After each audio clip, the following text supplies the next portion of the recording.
hello. Here I am. Hello. What's up, everybody? Hey. Hello. Everyone say hi. Yo. Hello, I'm Pig Hi. Puncher. What's You guys all know me.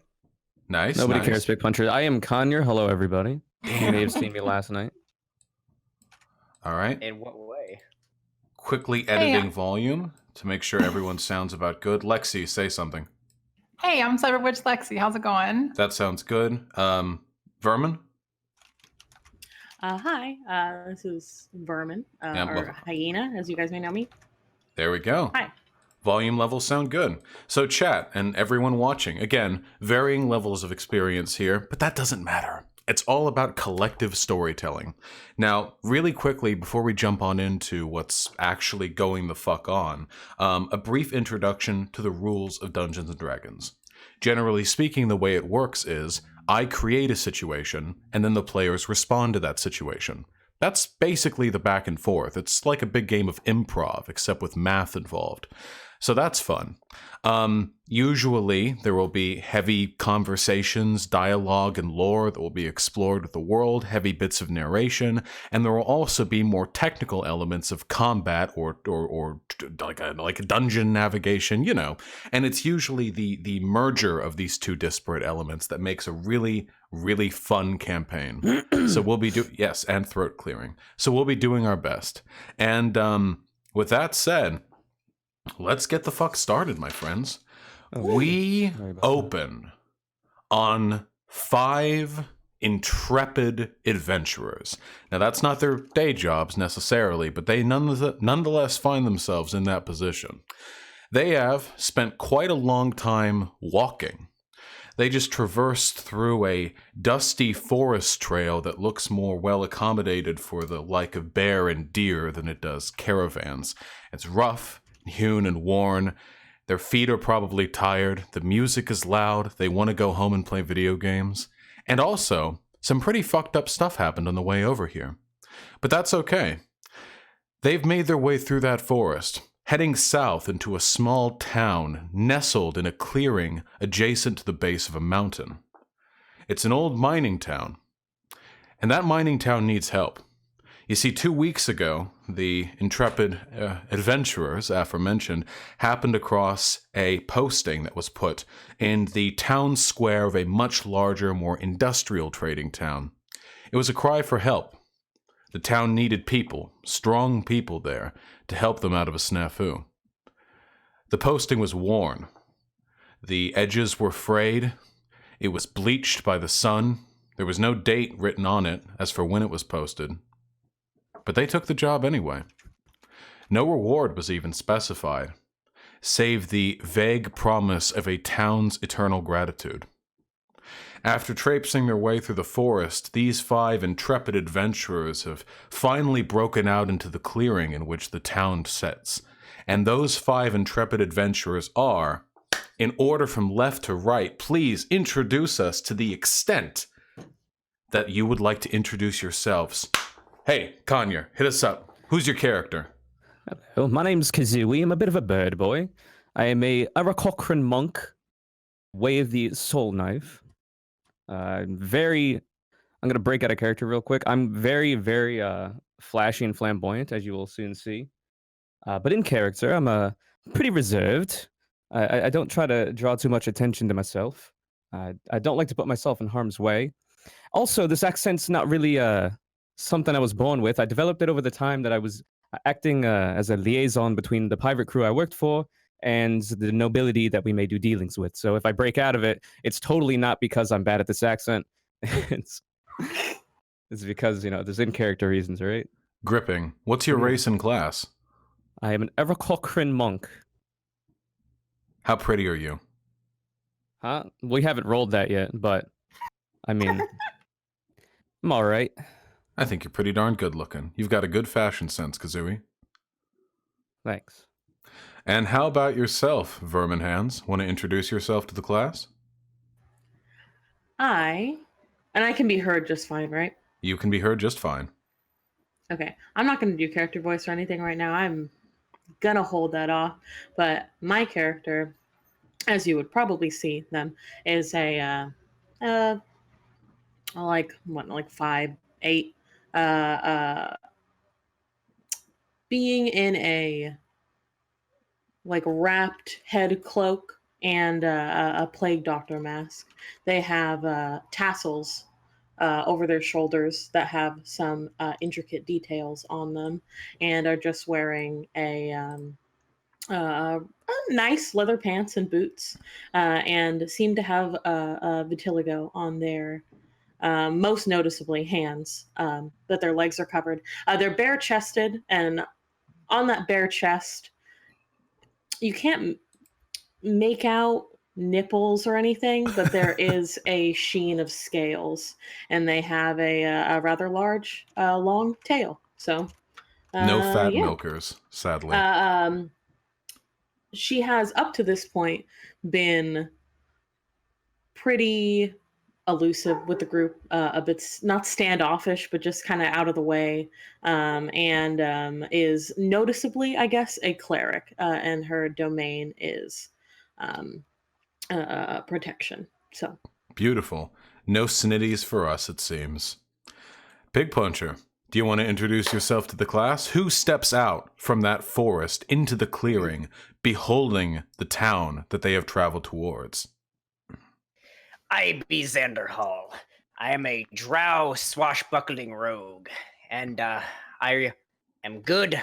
I was forsaken by my people a long time ago for not following their teachings, but I respect women more than anything, and my number one goal in this world is to destroy all forms of authoritarianism.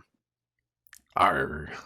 Also, I'm 6'4", fully fucking tatted, and if anyone has a problem with me, they can come see me, because I'll smack the fuck out of them. Lexi. Hello. I'm Exilia. I am a tiefling druid who cares a whole lot more about plants and animals than she does about people. People aren't very exciting or kind, so she likes animals a lot more. She is a druid of Circle of the Land, specifically the forest. Yeah, she's dressed in a very raggedy cloth. She looks like she hasn't spent a lot of time bathing, being around other people very often. She likes spending time by herself. Now, 2 quick questions. For one, how gay would you say they are? Just appearance-wise. Oh, very. Okay, high levels of gay. How big High are the level. horns? One horn. So these horns I'm wearing aren't quite accurate. One horn, it's very like a crescent moon shape. Her horns. One is a lot smaller than the other, Excellent. but I don't have anything that matches that. So Yes, that would be a custom order. Beautiful. hey, And you can finally, pull up the character tokens also. yes, there's also that. And finally, last but not least, the architect of the entire digital framework around which I have built my streaming career, the one, the only server admin, god of v.gg, WhiteNervosa. Who steps out into that clearing? A tall, lanky figure that is an Asimar paladin who loves hugs. And they excitedly walk out and greet everybody with passion and shout, hello. Beautiful. As a neutral and good figure with an oath of devotion, yeah. Okay. Phenomenal. Thank you. And I am happy to say, reciprocally, your hello echoes meaningfully into the abyss, because the town that you have stumbled across is dead. Not literally dead. It's very empty. I can tell you now what this looks like. You've crossed through this forest, and a bleak forest it was, too. This was no merry, verdant green, even though it should be. It's springtime. The rains fall heavily in this season. You'd expect this to be a verdant patch of life, but the forest was quiet and somber, and the town even more so. It's odd. You're looking at the town, you can see all of it now. It's open in the clearing, and there are portions of the town that is built further up into the mountain. You can see them all from where they are, and there's something very wrong. with how this town looks, Mordhill was written on the posting in that town square you found two weeks ago. Mordhill is a anachronistic little place. The buildings are large, much larger than you would typically expect from a little hamlet filled with peasants. It's a mining town.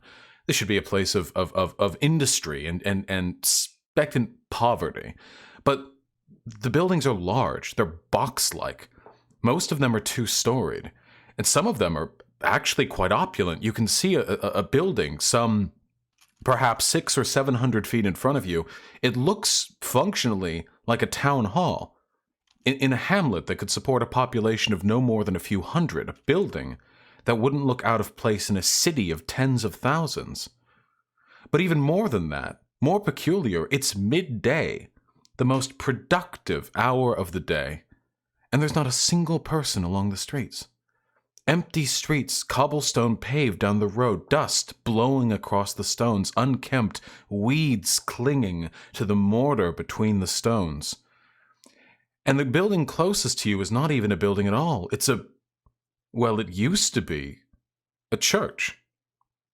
It's ruins now. It's collapsed into itself. The bell tower has fallen down. The bell itself, large again, fitting for a town much larger than this, is broken.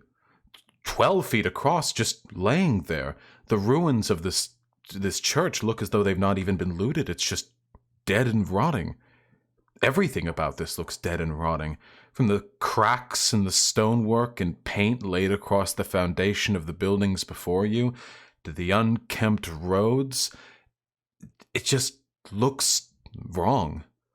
And as you move forward into the town, closer towards it, joining with one of the roads, you finally hear something. It's the first thing you hear at all, actually, in quite a while. No birds chirp here, no frogs croak. Even the rats, which you can see internally skittering around the ruins of that church, you hear not a skitter from them. It's extraordinary. But you certainly hear a skitter from this man.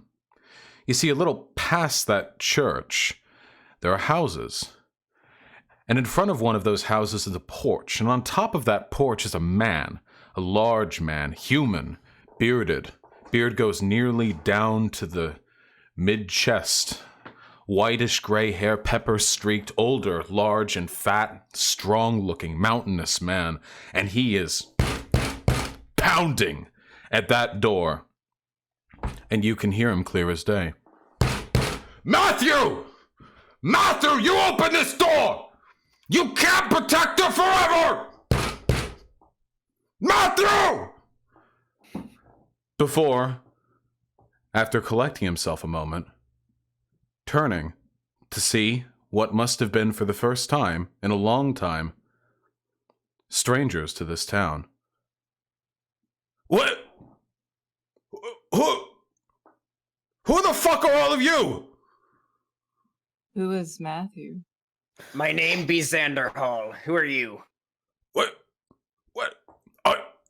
Did you come from the forest? We did. We came here because we found a posting that said your town needed help. Oh gods. Not more. He buries his head in his hands. He steps off of the porch and returns to the road to face you all a little more clearly, not twisting his neck anymore. What? You made your way through the forest. We did, but I won't lie, we saw some disturbing things in there. You saw disturbing things in the forest. I laugh along. He steps closer. He's no longer caught in the shadow of the house he was banging on the door of. There's something deeply wrong with his face. The pepper-streaked hair is slicked back. He looks unwashed and unkempt. Dirt streaks his face. But these things are not in any way unordinary for a peasant villager. What's wrong, though, there are streaks of gray across his face. True necrosis, like spider webs or cracks in a foundation, running from his cheek through his eyes. He's missing hair, but not in the way you would normally expect of a middle-aged man. There are patches of it gone, thinning in weird, errant ways, almost as though some brute had ripped the hair out directly from his scalp. There are open scabs on his neck. He comes closer to the five of you. You... Oh, you made your way through the forest. My name's Robin. He holds out a hand towards you, Xanderhal. I refuse to shake his hand and I say, give me a moment, sir.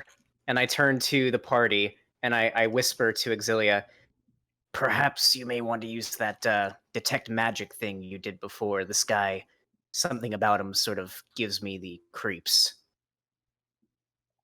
I'm not so sure about that at this point. I mean, we could, but I don't know. He seems okay. Robin, I feel like a question has gone unanswered. Who is Matthew? Oh. I don't expect outsiders to be familiar with anything that's going on here. He's a boy. He's one of our boys. He's alive, for now at least. I need your help. For now. You came here to help the town. Can you help me? I suppose so. I believe you've got to explain the situation a little better, though. What is your problem? We need a requisitioner's order. I don't have the authority to give one of those. I can send you to the gravekeeper. He's near here. He can explain the situation better than... My cough... Hey, it's me, Vosh. My cough is mostly gone. That's the cough of the characters, just clarifying. Important lore. Well, just by the way, while this is going on, I would like to look at the church. I don't really care about this dude, but I would like to know if there's any symbols of the god that it was. Oh yeah, like roll that. Investigation while I settle speaking with White. Yeah, for sure. He continues speaking. He says, I haven't the authority to give such an order, and it'd be best if you understood what exactly it was you're doing. An order? Would you follow me? I can take you to the gravekeeper. He can explain things better than I. Well, pardon, but why did you need to get Matthew's attention so badly? Because he's a damn fool boy who's mama's boy who loves her too much, and he's going to get himself and his family killed, and the rest of us too. Please, just... We've bread, too. You must be hungry. Just come with me. You've bread. So, you say this gravekeeper can tell us what's going on better than you can. That is what he said, yes. He begins to walk down the road. Before we continue, let me resolve the investigation roll. Hen, you, because you're quite near to the ruined church, you take a look at the rubble. And this is, by the way, again, this is quite an opulent church. This, or at least it was. But you can see in the rubble, you can see the remains of shattered stained glass windows. I mean, this isn't some pithy little one-room little worship hall, some little shrine that you would expect from some outpost village. This is a real church, or at least it must have been back in its heyday. You investigate through the rubble. You are actually not able to find any indication of what god, or even alignment this church may have been oriented around. In fact, it seems to be completely absent of any identifying characteristics whatsoever. There's nothing on it indicating alignment, religion, god, or even which species it was built by. It's almost the idea of a church without any particular adherence to what its worshippers might have wanted. Okay. At this point, the dude is talking to the party, right? Yes. Okay. Once they're done talking, I will ask him a question. Yeah, then I'll give you Robin. priority. Go for it. Oh, right now? Yes. Oh, I will turn to the man. Did he say? What was his name? Robin. Robin. I'll turn to Robin, and I will say, "Excuse me, sir. Whose place of worship is this?" The church? Yes. Oh. Nobody, really knows? I've been here. He continues walking down the road. It's a bit of a walk to where he's getting, so we're not in tremendous hurry. I have lived here. I came here 20 years ago. Work was good when the mines were running. And, and it wasn't there. And then one day it was. The requisitioners from the capital must have built it overnight, or something like that. I don't know. Well, to my knowledge, nobody ever even used it. It was just there. And it collapsed some few months ago. I How did it will collapse? nod, and I will cast a skeptical look backwards as we walk. Nice. Oh, yeah. Can I roll insight? Into him? Yeah. To determine what specifically? If he's being honest. You can give a shot, but honest in regards to what? I just want to see if maybe this isn't the whole story. I just want to know if this is what he truly believes. I can give you like a feeling of roll for it, roll. Chat, for those of you who don't know, the right side there, the chat window that you can see is the roll 20 chat. So you can see any rolls that are done within it. That's insight? Yeah, roll insight. Ah. You take a look at Robin, and you, after 10 to 12 seconds of furious contemplation, come to the conclusion that he was speaking to you and said words. His mouth moved, and that enabled him to speak the words. That's about what you gleam from Nice. from him. That's about the level of your investigation. Oh yeah, I don't care about him. I'm too focused on the church, honestly. Yeah. Also, you trip on your shoelaces. Shut up. Damn. I'm not wearing shoelaces, so fuck off. Bootlaces. I don't have laces, so fuck off. You Uh, trip Can I on the roll to rock. support her if she stumbles? Yes, you can you can catch in like the dancer's pose, you know. But I think she's fine. Can I ask Alright, him I a saved your life. question? Yeah, of course. Yeah, hit it up. So, Robin, right? You haven't happened to notice any, I don't know, skeletons, anything like that roaming around here? Ha! There's one inside you, you know. I Oh, suppose there is. I mean, there have been many dead here. I've seen more than I care to recount. Actually, Have you spoken to any? not typical skeletons. No. Out of curiosity, it's been a while since I've left this village. Have you ever, by chance, met a large skeleton, a large one, bipedal? It walks on two hind legs, almost as a wolf skeleton. It Why do you speaks. ask?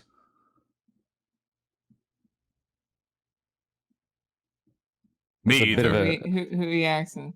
A bit of a strange creature you're talking about. Me Why do you either. ask?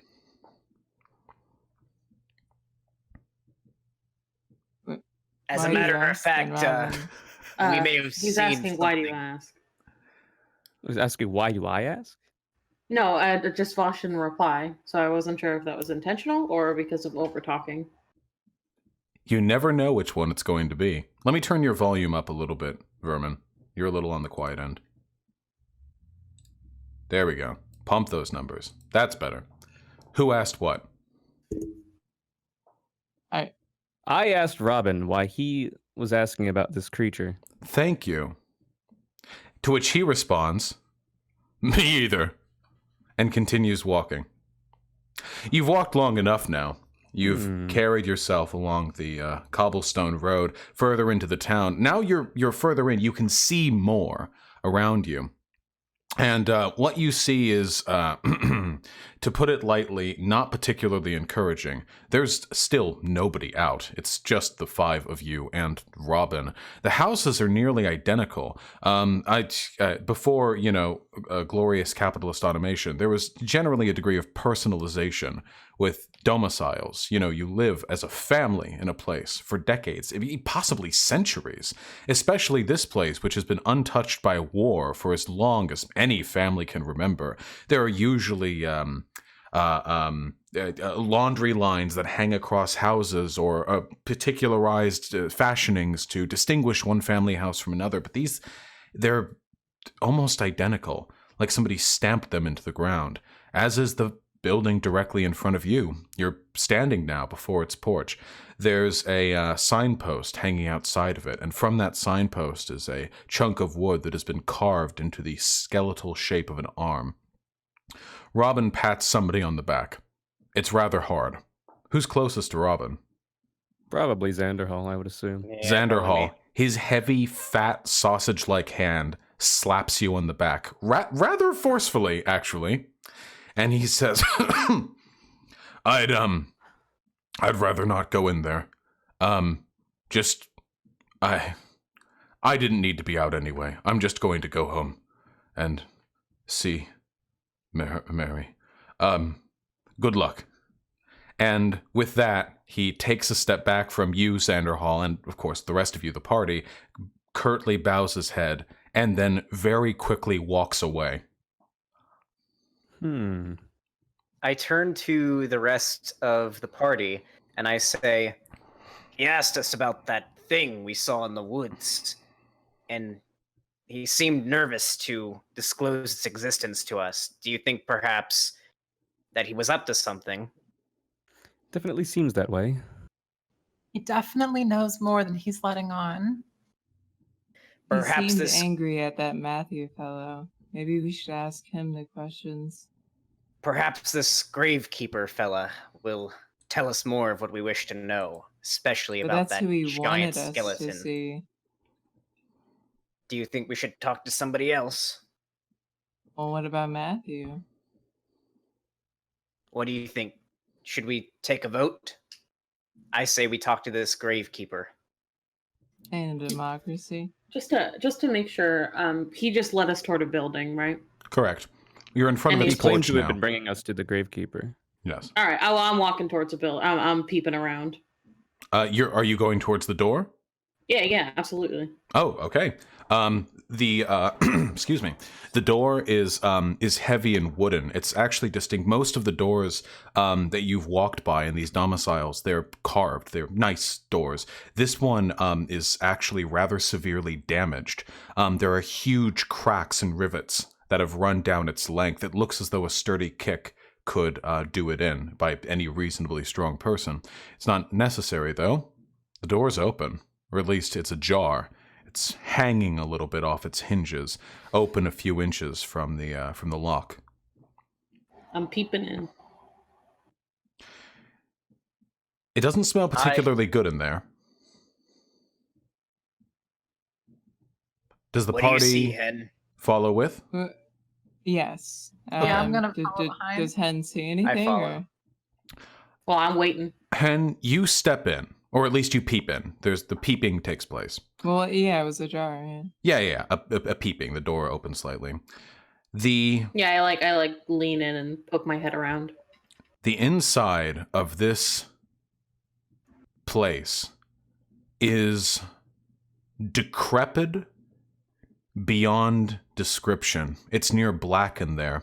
When you opened that door, when you tilted it ajar slightly, the sunlight through overcast clouds you poured in matched the total amount of light present in there. There were but a few candles scattered about, wax dripping onto books and pages and parchments stacked in errant piles against the corners of the room, wax that has dripped down into the corners of the room, into the mortar between the stones, candles that cast a faint, paltry yellow light on the rotten interior of this place.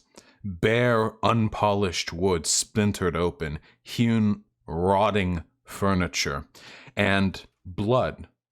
Old, dried blood, black now and foul-smelling, scattered across the remnants of this thing's furniture.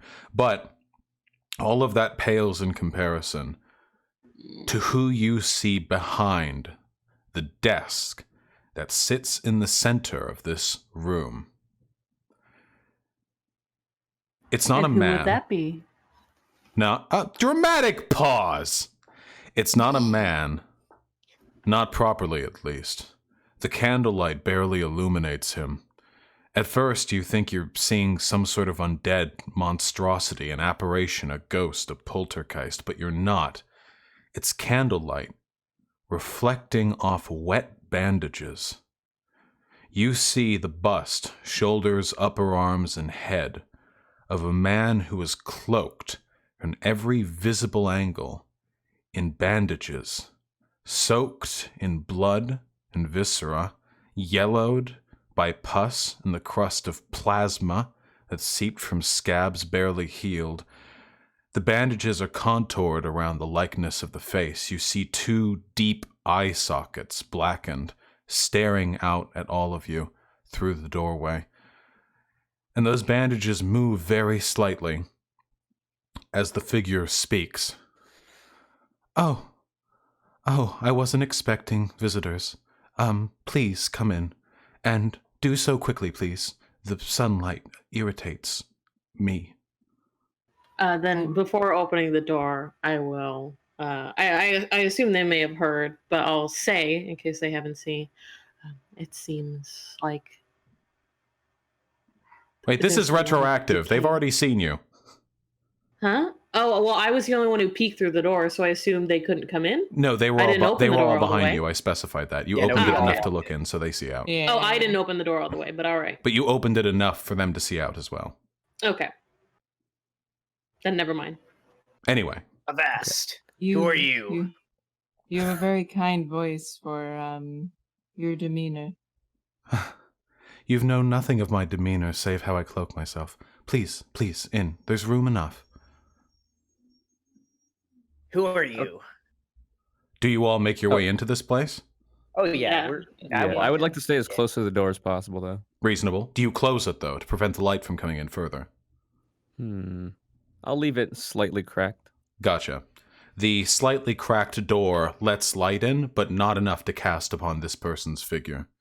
As soon as the door is closed enough that the light no longer breaches their, well, not skin, bandages, they say, I apologize for the oddities here.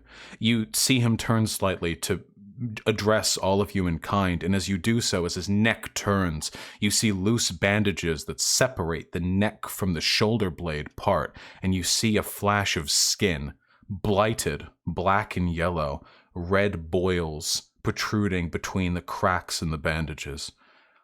He continues, I apologize for the unfamiliarity. You must be the attendees to that posting that was put in Unveil Town Square. Is that correct? I can't imagine another reason why people would arrive here. Yes, that is fine. Aye. We came because we believed your town needed help. You couldn't possibly be more correct. It needs more help now than it did then. I apologize. I would offer you a place to sit, but I understand why you wouldn't wish to. The place smells like a chicken coop. If that chicken coop had been recently, or not so recently perhaps, 2 weeks ago, raided by foxes. Cute. He continues, I suppose I should introduce myself. My name is Robert. I was once a wandering cleric. I arrived in this place perhaps a decade ago. I trained underneath a minister here before assuming duties as the town's gravekeeper. My minister is dead now. It's just me and a few others. There are about 234 people left as of today. And I tend to my responsibilities, even though he looks down at himself. I suspect I might be leading myself to the grave as well. I will answer now what I think is necessary before we begin. We've been afflicted with a terrible plague. A few months back, 3 months ago, the church collapsed, and the day after, men and women fell ill, myself included. Most of those afflicted early are already dead. I've persisted for now, and it's peculiar. No method of addressing it has succeeded, not to this point. We've had everything. We've even had imperial ministers and inquisitors, paladins come from the capital, heroes of the land, try to cure this place, and fail. It doesn't respond, as plagues often do. Our illness is spiritual. It seems an affliction from God. But we were left here. This town is quarantined now. The trade routes are blocked. You came here of your own volition. We've discovered one thing and one thing only of this plague. Something when the Empire sent its ministers here. The plague does not transfer to those who are not lived in this town. It will not afflict any of you. Only us. It's just us. Just this town. And everyone in it. I've been Wouldn't trying... that include us? I'm sorry? Wouldn't that include us being in No, the there's town? people who live in it. Your soul isn't ill as ours is. There's something wrong. I know not. My spiritual state has fallen since the church crumbled. I have not kept with my prayer, but I do know this. There's something we've done to bring this to ourselves. We brought this upon ourselves, and we don't know what to do. We've done everything. We've buried ritually. We've prayed to every god. We've asked for the help of minister and cleric and priest and paladin and bishop. But it's been for nothing. And when we first sent that posting, we thought maybe there was some foreign incursion, but we've scoured the woods. There's nothing, and our best hunters are dead now. It doesn't matter. He steels himself for a moment and then looks up to the five of you, and he says, you can't see his eyes, you can't see anything of his face, but his tone wavers with the utmost of sincerity.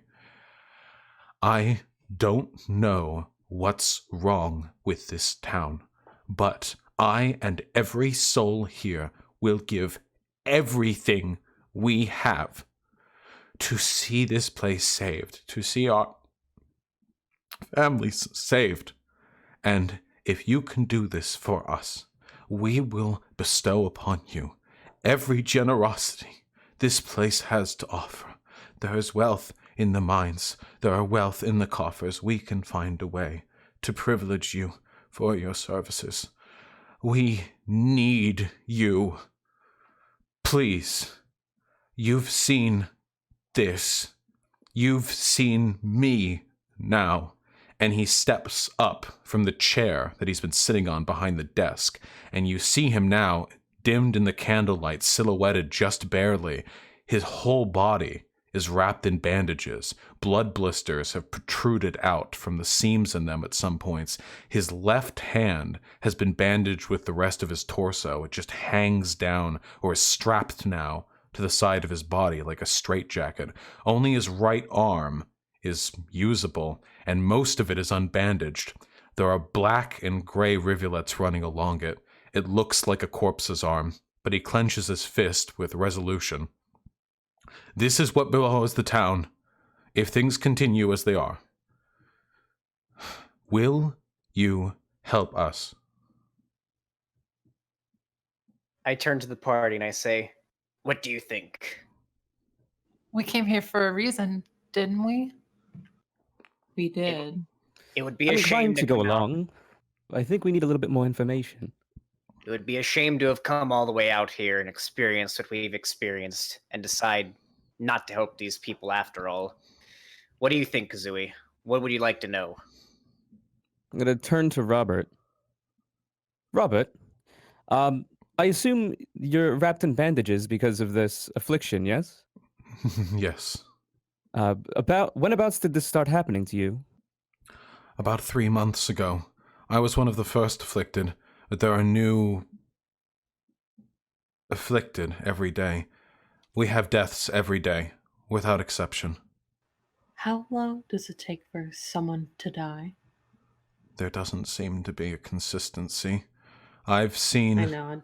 lumberjacks, strong women and men, large, muscular, healthy, full of vitamins and minerals, and they've been afflicted, 3 days before death, and I was scarcely a man before my affliction, and I have persisted longer than any other, almost as though there's some purpose I've been kept here for, maybe to bring all of you here to Pace. Well, what is your responsibility here? I keep the dead away from the living. Robert, you said it took about 3 months for you to get to this state. Did this all happen at once? How were the symptoms? How did they come about on you? My hair fell first. My hair, though whatever was left of it. I know you can't tell. I'm 52. And after that, muscular atrophy. I had trouble walking. Black spots appeared across my extremities, and one day, while using the toiletries, I looked down at my thighs, and I noticed I could see bone. The skin had grayed through. It was translucent, like no blood ran through it, but still I could move. After that, the blood boils. The organ failures. Pus began to run down my skin. I was unsightly. I began to clothe myself. And after... It sounds like we should solve this problem. I'm inclined to agree. Are you in terrible pain right now? How are you still alive after having all that happen to you? Morphine. Oh. I want to ask you a question. Is that okay with you? If it helps in this town, if it helps in any way. There was a man at the entrance to this town who asked us a strange question about a large, four-legged skeleton that walks like a wolf. Do you know anything about this? Why did he ask you that? He knew he came through the woods, and I suppose this wolf skeleton lives in these woods. Have you seen it? I look to Have my you? party mates. Wait, no, I got an idea. You seem Should we familiar tell- with this creature that he's describing. Uh, Do you have any more information? he, having already taken a step up, grabs one of the candles that's dripping down onto the desk, and grasps it with his hand. You see, as he grasps it, the first time he properly uses his one exposed hand for something, now illuminated closely by that candlelight, the white of bone beneath thin skin. There's not even any red, it's just gray. He grabs the candle and whirls it around to illuminate the back wall of the room. It's wood paneling. The wallpaper has been scraped off. And there's something that's been painted on that wall. Not in paint, either. It's thick and coagulated, almost as though someone had mixed powdered bone dust with water.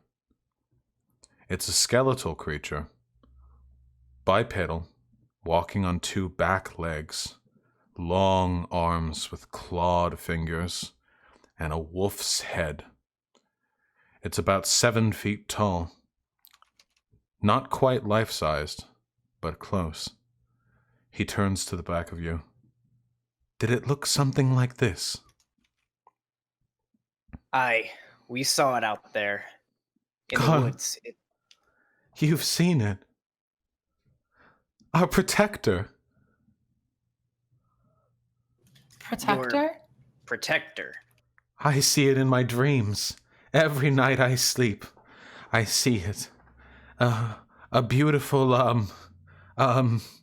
like a stage manager, or an opera singer, or some kind of musician. Something. It protects us. It keeps us together. I know not what purpose it serves or how it speaks to us. It speaks to me in dreams, but I can't make out its words. It opens its mouth, but I hear naught but ashy dust pour from the mouth of this thing. You've seen it in person. This is prophecy, my friends. This is prophecy. You've been blessed greatly.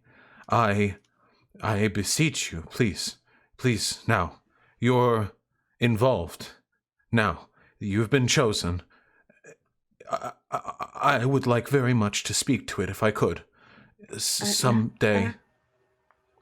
Not to shatter your perceptions, but when we ran across it, it had just gotten done slaughtering some people who had left your town.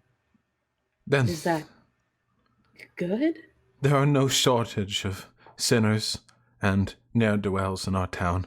I'm certain it has a reason for doing what it's done. I feel it in my heart, in my spirit. What's left of it, I know there is nothing in it but beneficence and kindness. It would not do anything without reason.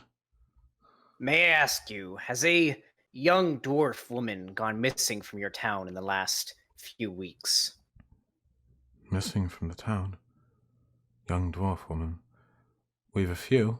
Did you see one? Aye. She was the one being slaughtered by that thing.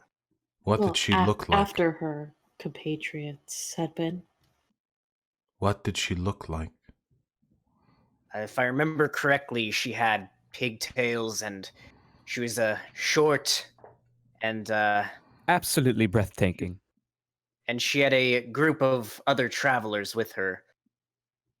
We don't remember much from them. They weren't recognizable through all the blood. Was she of middling age? Long braids down, long hair? Yes. Yes. Samantha, was it? Aye. It fits well within my theory. Samantha was rather, as my age would be for a human. Hers was for a dwarf, middled, and she had taken on many lovers but never married. It fits. She died for a reason. I looked to the party incredulously. I think our objective is obvious here. We need to get more morphine. I agree. I believe Hen nods a little too enthusiastically. What was that, Exilia? Robert, I am curious. What can you tell us about the man who led us here? Who? Robin, I believe his name was. Oh, Robin. Got a long beard. He's also got some sort of affliction. Yes. Robin was, well, actually, I suppose I should explain things to you properly. He opens one of his desk drawers and procures from it a parchment, old, worn, almost scabbed over with blood, but you don't have to touch it. He slams it down on the desk. This, he says, with an almost dramatic flourish, is Mordhill. And I will now make it visible to you as well. In roll 20.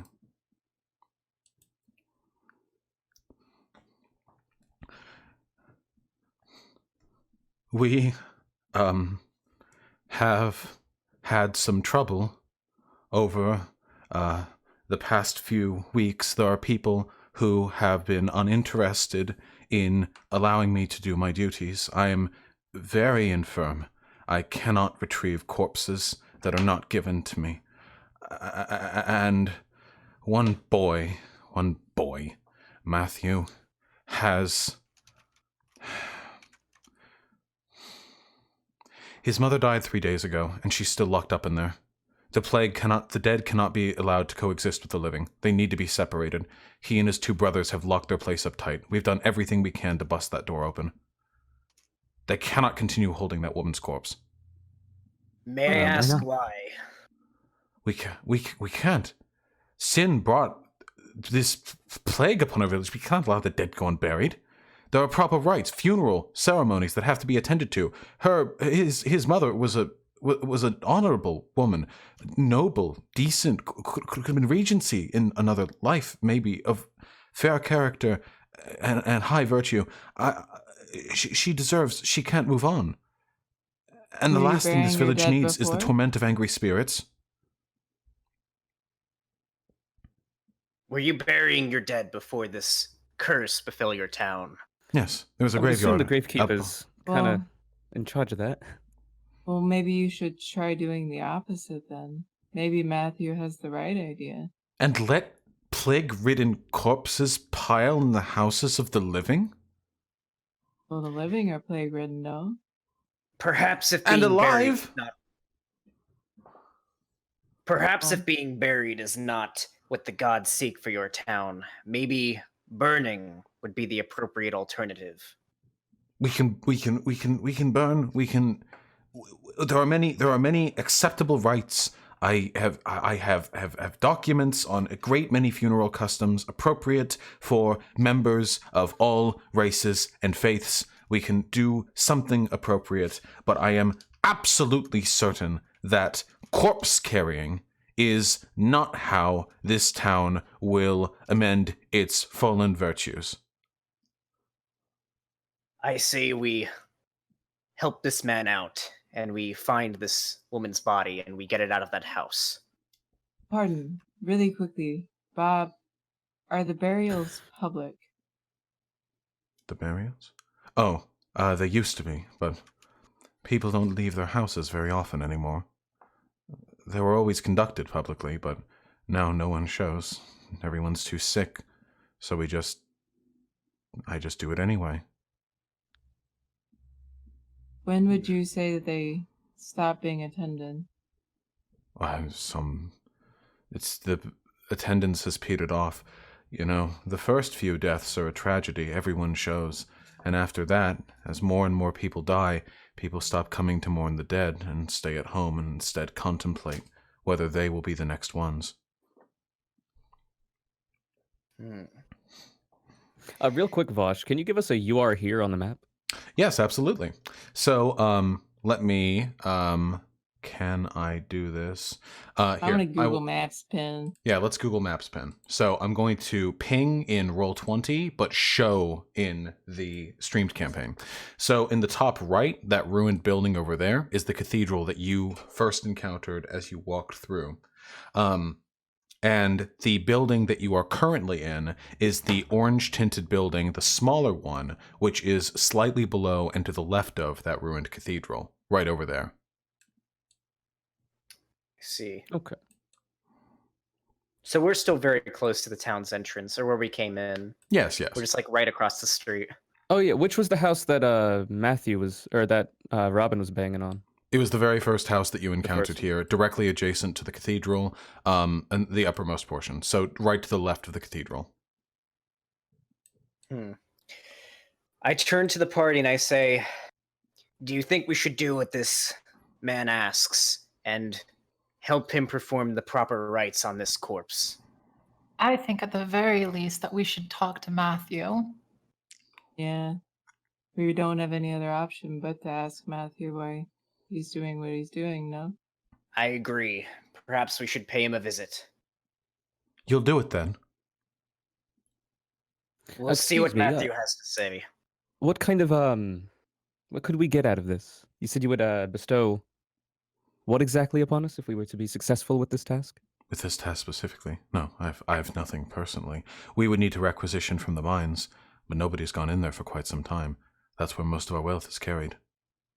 And if we were able to somehow, through some sheer force of will, fix this situation, then what? Kazooie, are you asking for a guarantee? Just curious. The situation in the town or in the mines? Yes. If you were to fix the situation in the town, then you're free to access whatever you like from the mines and take whatever it is you please.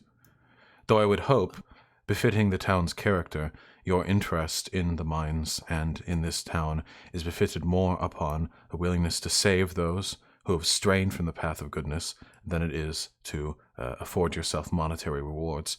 I hardly think that's fitting of heroes who have been tasked with upholding moral character. Just curious, what is it that you mine here?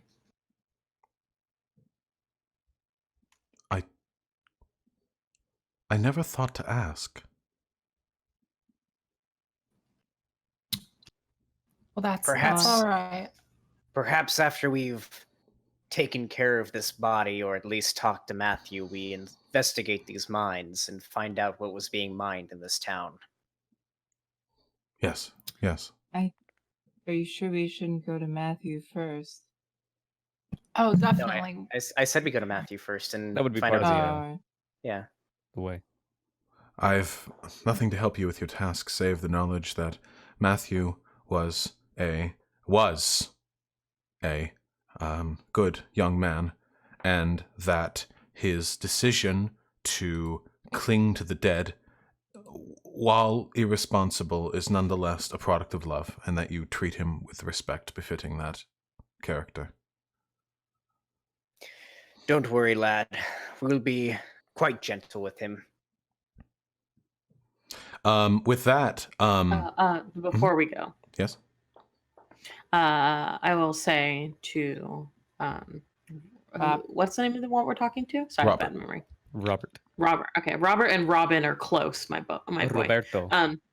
So I will look at Robert and I will say, before we leave, is there a chance I could inspect your hand, maybe? Yeah. and do you think that's a wise idea with the plague spreading? Are you a doctor? I shrug, and I reach out for his hand. He recoils. I appreciate Yes, you your could say so.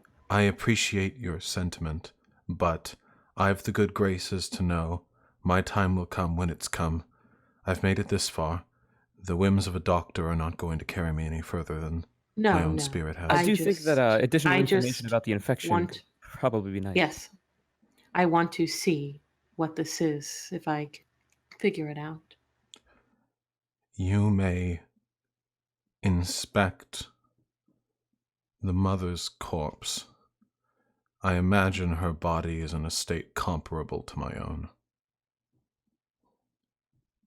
I kind of narrow my eyes and take my hand back. With that, And me. he retrieves the map and places it back in the cupboard and says to the five of you, if you're to bring her body, I will need to begin assembling the materials for the rites. Please bring her back quickly. It's already been entirely too long. The dead should be buried before the sundown on the day they died. We've already strayed from that. Best to get this done as quickly as possible. You know where Matthew's house is? Aye, we do. Please. I'm growing weary of conversation. That's fine. I'll begin walking out. I turn to I follow Hen out and I whisper to her, perhaps this affliction is healable with your abilities. I can't figure it out if he won't let me touch him. Do you think that inspecting this body will allow you to figure it out better? If she's supposed to be dead, maybe- Perhaps, but I. Perhaps, but it seems Robert is a special case, and I'm curious. Are you walking Matthews. towards Matthew's place as you speak? Yes. may as well. Okay. As you, just to clarify, as you open up the door again, he shies away from the light as it pours in, and he gets back to work. I mean, there's obviously stuff to be done. As you close the door, you step back outside. It smells marginally better out here.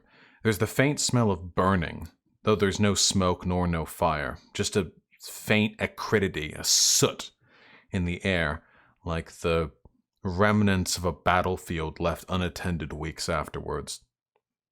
The sky is overcast, and the stones beneath your feet almost seem to be rusting with how badly they need cleaning.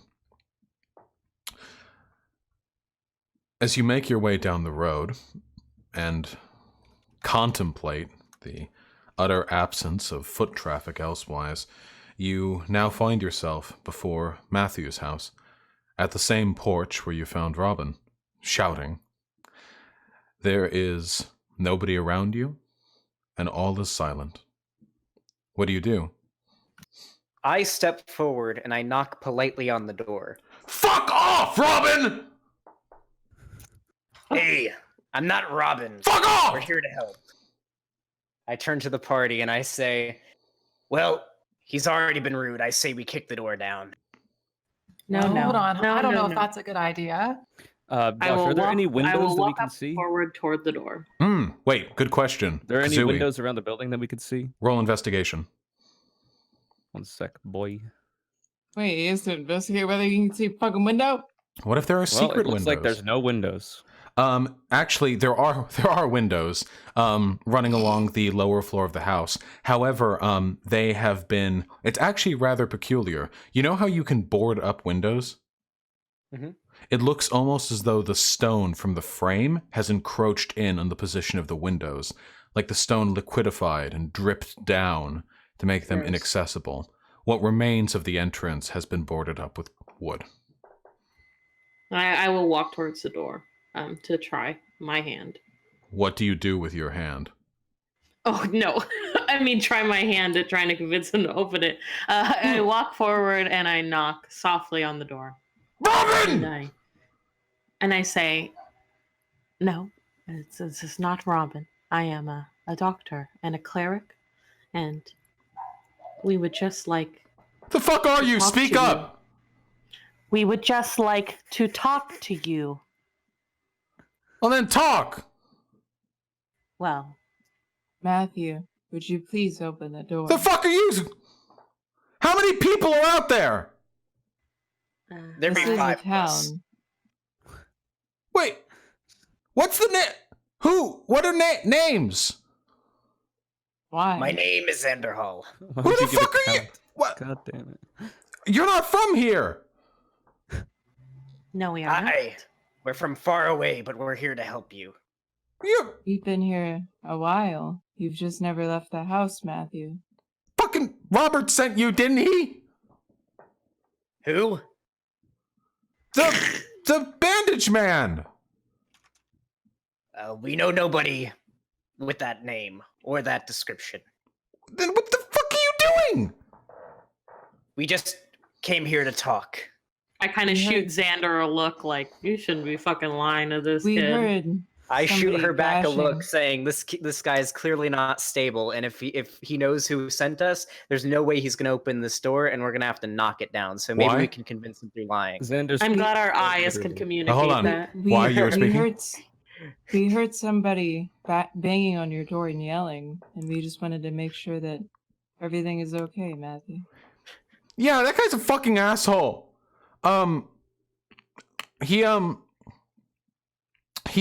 He wanted to encroach on our property and he didn't have a warrant. Is he a cop? Well, no, all the town guards are dead now. It's mostly just who's ever's biggest. Oh. What crime have you committed, Matthew? Well, I haven't committed any crime. It's not a crime to love your mommy, Mom. Well, why not let us meet your mother? She's not taking visitors right now. Why not? Fuck off! Can we? Is there any way we can speak to your mother? It's Through the door, actually we don't have to see her. it's actually silent at the other end.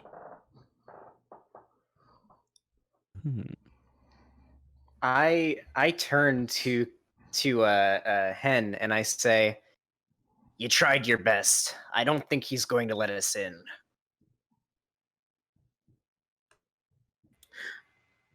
I speak up. Kazooie, Yeah. how was your skills in speaking to the dead? Why do you ask? Because if you're proficient at speaking to the dead, maybe somebody could recollect with their mother. Well, I haven't done it in a while, but I could definitely try.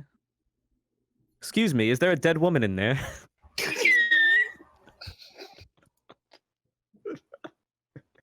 Nobody responds. Looks like we're out of luck.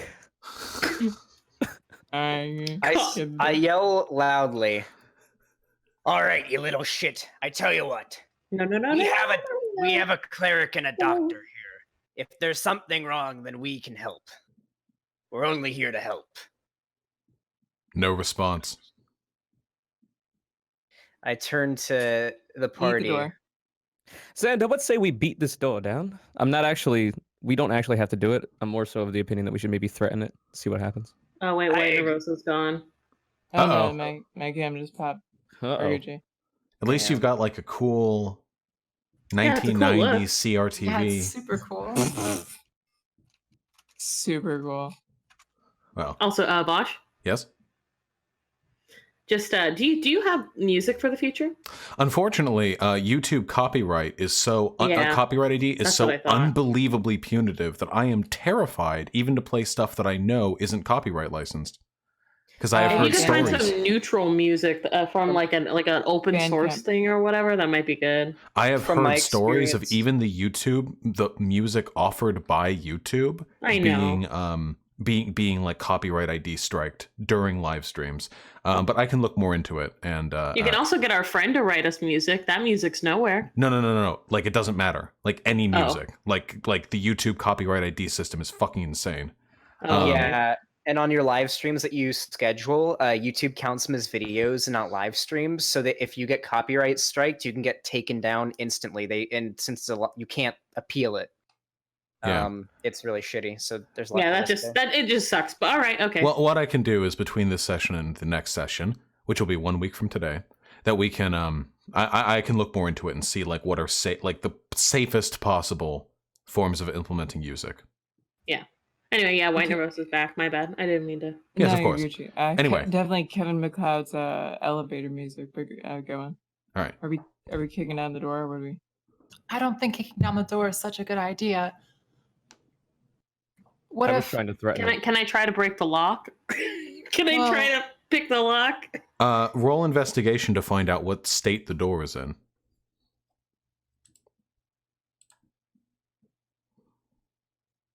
Your rolls have just been top tier. All 3 of your rolls have had a critical failure in them somewhere. Yeah, I love that. I'm getting them out of the way. Get them I'm out of the getting way them now. With a 7, you can determine 2 things. One, that this is actually a rather heavy lock. This is not like a casual. This is a pretty serious lock. And 2, that the lock is actually outset from the frame of the door, meaning that the lock is really good, the door is not. I'll look up at Xander and I'll say, this may be a job for you. I have a better idea than taking the door down. I whisper this, by the way. I speak loudly, loud enough that I know the person inside can definitely hear me. It seems this door is too thick for me to kick down. Perhaps I should use some of my explosives. I wait for a reaction from inside. There's a brief pause, and then another voice from deeper in the house responds, "You're fucking bluffing! If you do any shit to our door, I'm gonna gut out there and butt your fucking head off!" Well, why Wow. don't you come out here and do it now before I do it? There's 5 of us. The first voice, "Fuck you!" We're gonna do it if you don't come out here. From somewhere down the street, Robin, who is come forward to see this commotion, yells out, "I was trying this with him for like 2 hours. Good luck." Bobbin, we're doing something here. We're gonna need you to leave. All right, I'll fuck off. He turns The around people and walks inside away. clearly hear. He says yes and walks away. Look, I'm not so sure that this is the tactic we should be using. I think I have an idea. What is that, Exilia? Here, let me try this. And I cast thaumaturgy, and I create whispers from inside the house saying, "Son, open the door." Oh Okay. Uh, That's a bold move. I'm going to need you to roll deception, Okay. and I'm going to roll it against Ooh. Matthew's wisdom.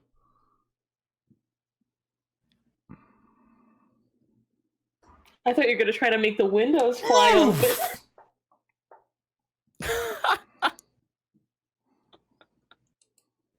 Is that bad?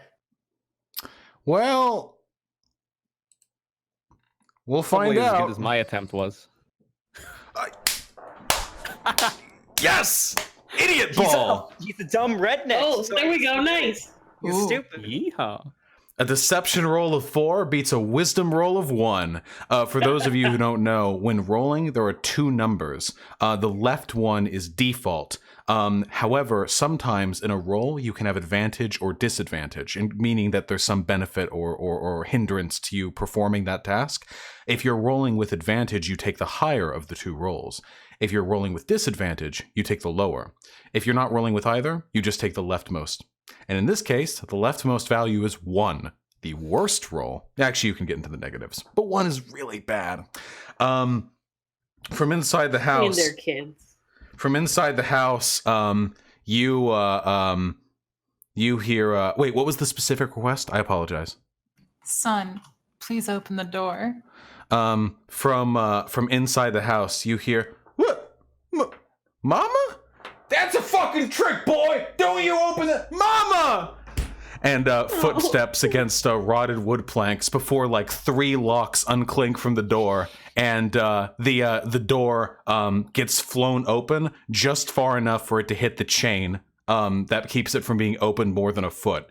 A young man, human, raggedy, rat-toothed, with patches of hair falling out, long, greasy hair that sweeps across the face, and a very noticeable scar across his left cheek, peeks his head out from between the door and the frame, and says, "All right, this is crazy, y'all. But I had a change of..." "Boy, you close that fucking door! Shut up! Matthew, God!" Matthew, what would your mother want? How do you know I'm Matthew? Well, you responded to me saying Matthew before, no? Oh, yeah. All right. What do you all need exactly? We wanted to see your mother. Well, what? My mom is dead. Oh, are you a doctor, Matthew? Boy! I mean, I don't think you really need to be a doctor to know when a person's dead, Well, you right? aren't a doctor, Matthew, and we do have a doctor. Your mother would want this. You sure Robert didn't send you? Who the fuck is Robert? Robert was the jerk who was yelling at you before, right? No, that was Robin. Oh, We don't know who a Robert is. Who is this Robert you keep speaking of, Matthew? Oh, can we see the kid, by the way? Like, You we can see the him? kid's face, yeah. Yeah, what does he look like? Did you explain? I Did I miss it? described for like 30 seconds his appearance. Okay. Then I guess I blanked out. What does he look like? He's hot. He's not hot. Young, scraggly, long black hair, greasy, scar across the face. Okay. He looks A like human. shit. He is a human man, yes. Okay. Maybe mid-20s. hot. Wait, the kid? Yes, Matthew. Oh, okay. Be a Matthew. mama's boy. Oh no, I just thought I assumed younger. All right. To what you said, why he slams the door shut, and then you hear the clanking of a final lock before he opens up the door properly without the chain blocking it, and he says, "As long as you ain't here on account of Robert," and he turns around to open up the door fully to let all of you into the house, and with the door opened fully, you can now see the interior where two other men, large, muscular, holding weapons, pointing them at you, stand. The interior of the house is poorly kept, but it's nowhere near the state that Robert's little flat was. This place is at least livable. At least it would be, were it not for the smell. You all have seen death. You're level 3. You know what a corpse rotting smells like. In warm, humid weather, the juices, the ichor seeping down into the rotted floorboards, soaking into wood that will need to be burned to ever smell acceptable again. We all know that smell. It's somewhere in the back. One of the men at the back says, "I don't know. The fuck them whispers was. Who the fuck are you? What are you doing?" We have a doctor. We are here to help. No, none of that shit. Helping is getting the fuck out of here. But you're in now. Matthew. What do you want? Can we see your mother? I want to see the corpse. All right, that's a good one. You know what I want to see? Your ass is the fuck out of here. I'm counting to 3. Wait. What weapons do they One. have? What happens? Wait, what Wait, weapons do they have? Matthew.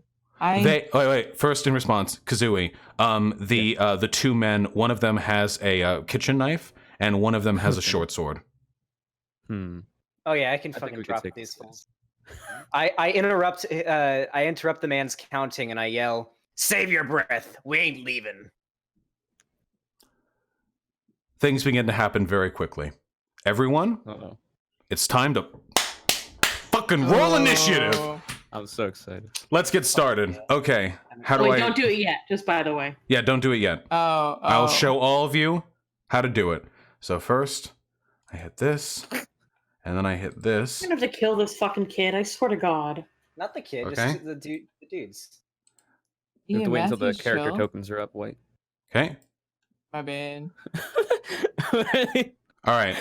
Everyone looking? Mhm. Okay. These tokens. There. Now this is being streamed live. Okay? This is where the door's entrance is. This one right here, that's Matthew, the one directly in front of the door. I'm going to need initiative, but in order for us to roll initiative, your character tokens have to be present. So I'm going to do that. True. All right? So I'm going to set down everyone's character tokens. There's Exilia. There's Hwai. There's Kazooie Oh, you didn't replace Wise. at her request. I spent good money on mine too. Okay. You just sent me the nude model. I didn't know how it looked. I think it's probably. Oh no, I have the tokens set up in the Discord. I think it's probably reasonable to assume that Pick Puncher is the one in front. That just seems character Yeah. relevant to me. This is a cramped house, as I'm sure all of you can tell. Now, what all of you need to do is click on your own character token so it's selected, and then go into your character sheet and hit the initiative roll button. It's up there. And that will record everyone's initiative turn order right here. Oof. Got the big 20. Damn, 0. Damn.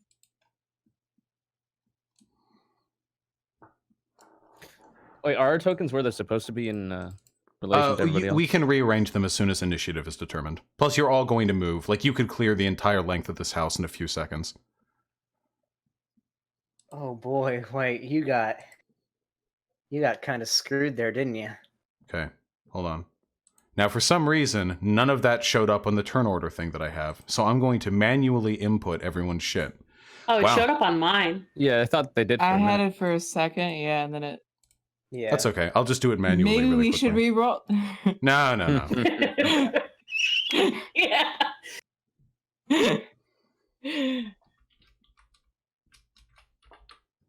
Amazing.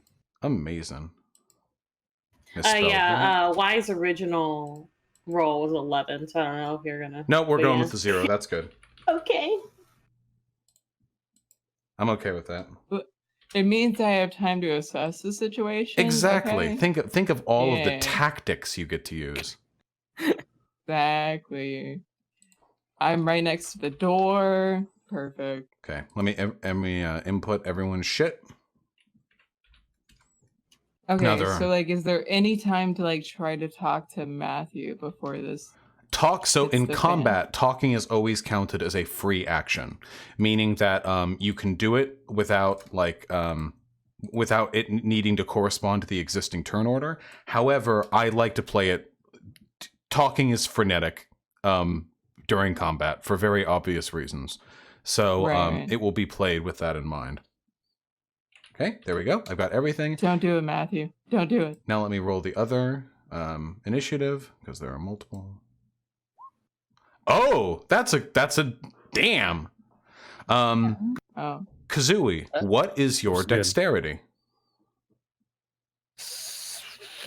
17. Okay. Yours is a 17. This one's so you would go first. Both you and one of the villagers, the one in the back, the loudest one, rolled a 20. So I'm going to now sort descending order, and with that, it begins. So really, really, really quickly, use GM rolls so the players don't see them. Oh no, EV Eternal. I'm okay with everyone knowing the turn order properly, so everyone can strategize. So the way combat works in Dungeons and Dragons, for those of you who do not know, is that everyone rolls initiative. Initiative is you roll a d20 and you add your dexterity bonus, so faster characters get an advantage. And then people play out their turns in accordance with their rolls from highest to lowest. Now, there is like a ton of nuance. People can like save their turns, people can hold on to rolls, people can deliberately go later, and the nuances of what you do in combat, it gets complicated. However, with that being said, the base is pretty simple. And we're going to start off very simply with Kazooie, who goes first. Hit us up. All right, so you said that we might move things around once initiative was decided.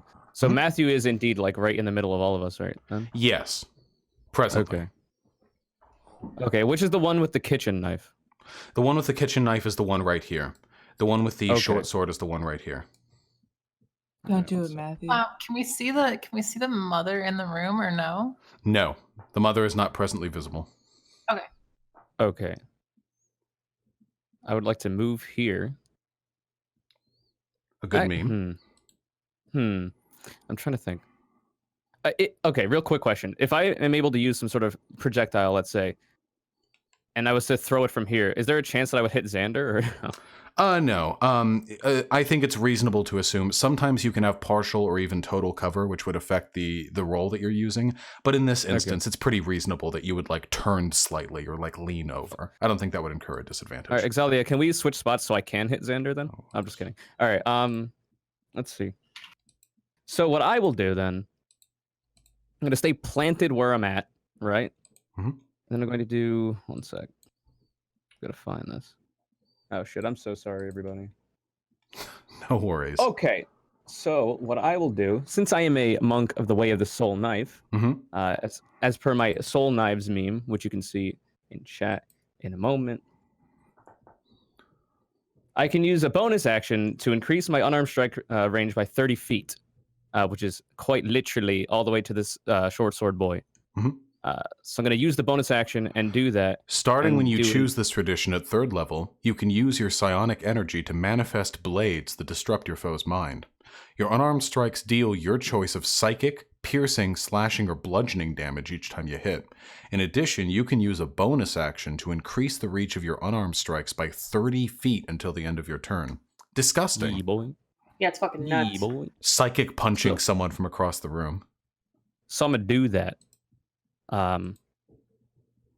So I've already used the bonus action. I'm going to do that. So then I would have to roll an unarmed strike, right? Yes, you would roll an unarmed strike. All right. And how exactly do I do that? I'm sorry. If you have that attack in your character sheet, you would simply click on it. I don't. Fascinating. But you should do that in the future. However, an Okay. unarmed strike here, I can look it up. It should be you can, 1d4. You can pull it over right? right now. It's in the list if you want to just pull it into your sheet. Roll 20. What is unarmed strike? Monk, your unarmed strike, yes, would be 1d4, and you would add either your strength bonus or your dexterity bonus to that, whichever one is higher. Someone in chat Okay. is saying it's 1d6 plus dex for monks. It's not 1d6, not at 3rd level. Ah, okay. Yeah, so it's going to be 1d4 plus 3 then. I would have to roll. Fuck it up. And I would like to declare that I'll use... I'm going to try to hit him with let's see, psychic damage. All right, So give it's it up. slash roll 1d4 plus 3 then? Yes. Aight. Well, first you would Um, roll a d20 to hit. Oh. 1d20 plus your proficiency bonus, which is 2, plus your plus 3 for your dexterity bonus. So 1d20 plus 5? Or do they have to be separated? It would be 1d20 plus 5, yes. Okay. Sorry. That's a 20. That'll fucking hit. Yeah. Nice. All right, so it's if we use the previous roll, then it's 4 psychic damage. Yes, that'd be 4 psychic damage. Okay, and I would like to aim for his little head there. Nice. He does have a little head. He looks like a little cartoon man with big shoulders and a little head on top. It's like Hassan Piker. You Oh. true squad W. You do fucking ninjutsu in the air, and this dude just gets a wallop of a fucking headache. In fact, he gets a headache so badly that it brings him noticeably closer to death. Fucking punch his Nice. brain. Holy shit. Nice. You All right, fucking and then that's my turn. you deck him. Nice. Good shit. So the person who you just punched, it's now their turn, and they're going to do what is typically referred to as a pro gamer move. He's holding a short sword in his left hand. He, rather than immediately moving over to fucking stab you, he takes a step over towards what seems to be a pile of wood, like lumber for burning, directly next to him, and he procures something from it. It's weird. It looks like a pipe or like a scabbard for a sword, like a really sick scabbard. Can I get a intelligence roll, just a flat intelligence roll from everyone in the party, to see if they recognize what's coming? That's a nope. Ooh. We need- Oh, that's a save. I'm sorry. That's a save. Oh. we got a mix of intelligence saves and int rolls. You don't need to roll again. Whoopsie. I can just do the math in my head. And you, Hen?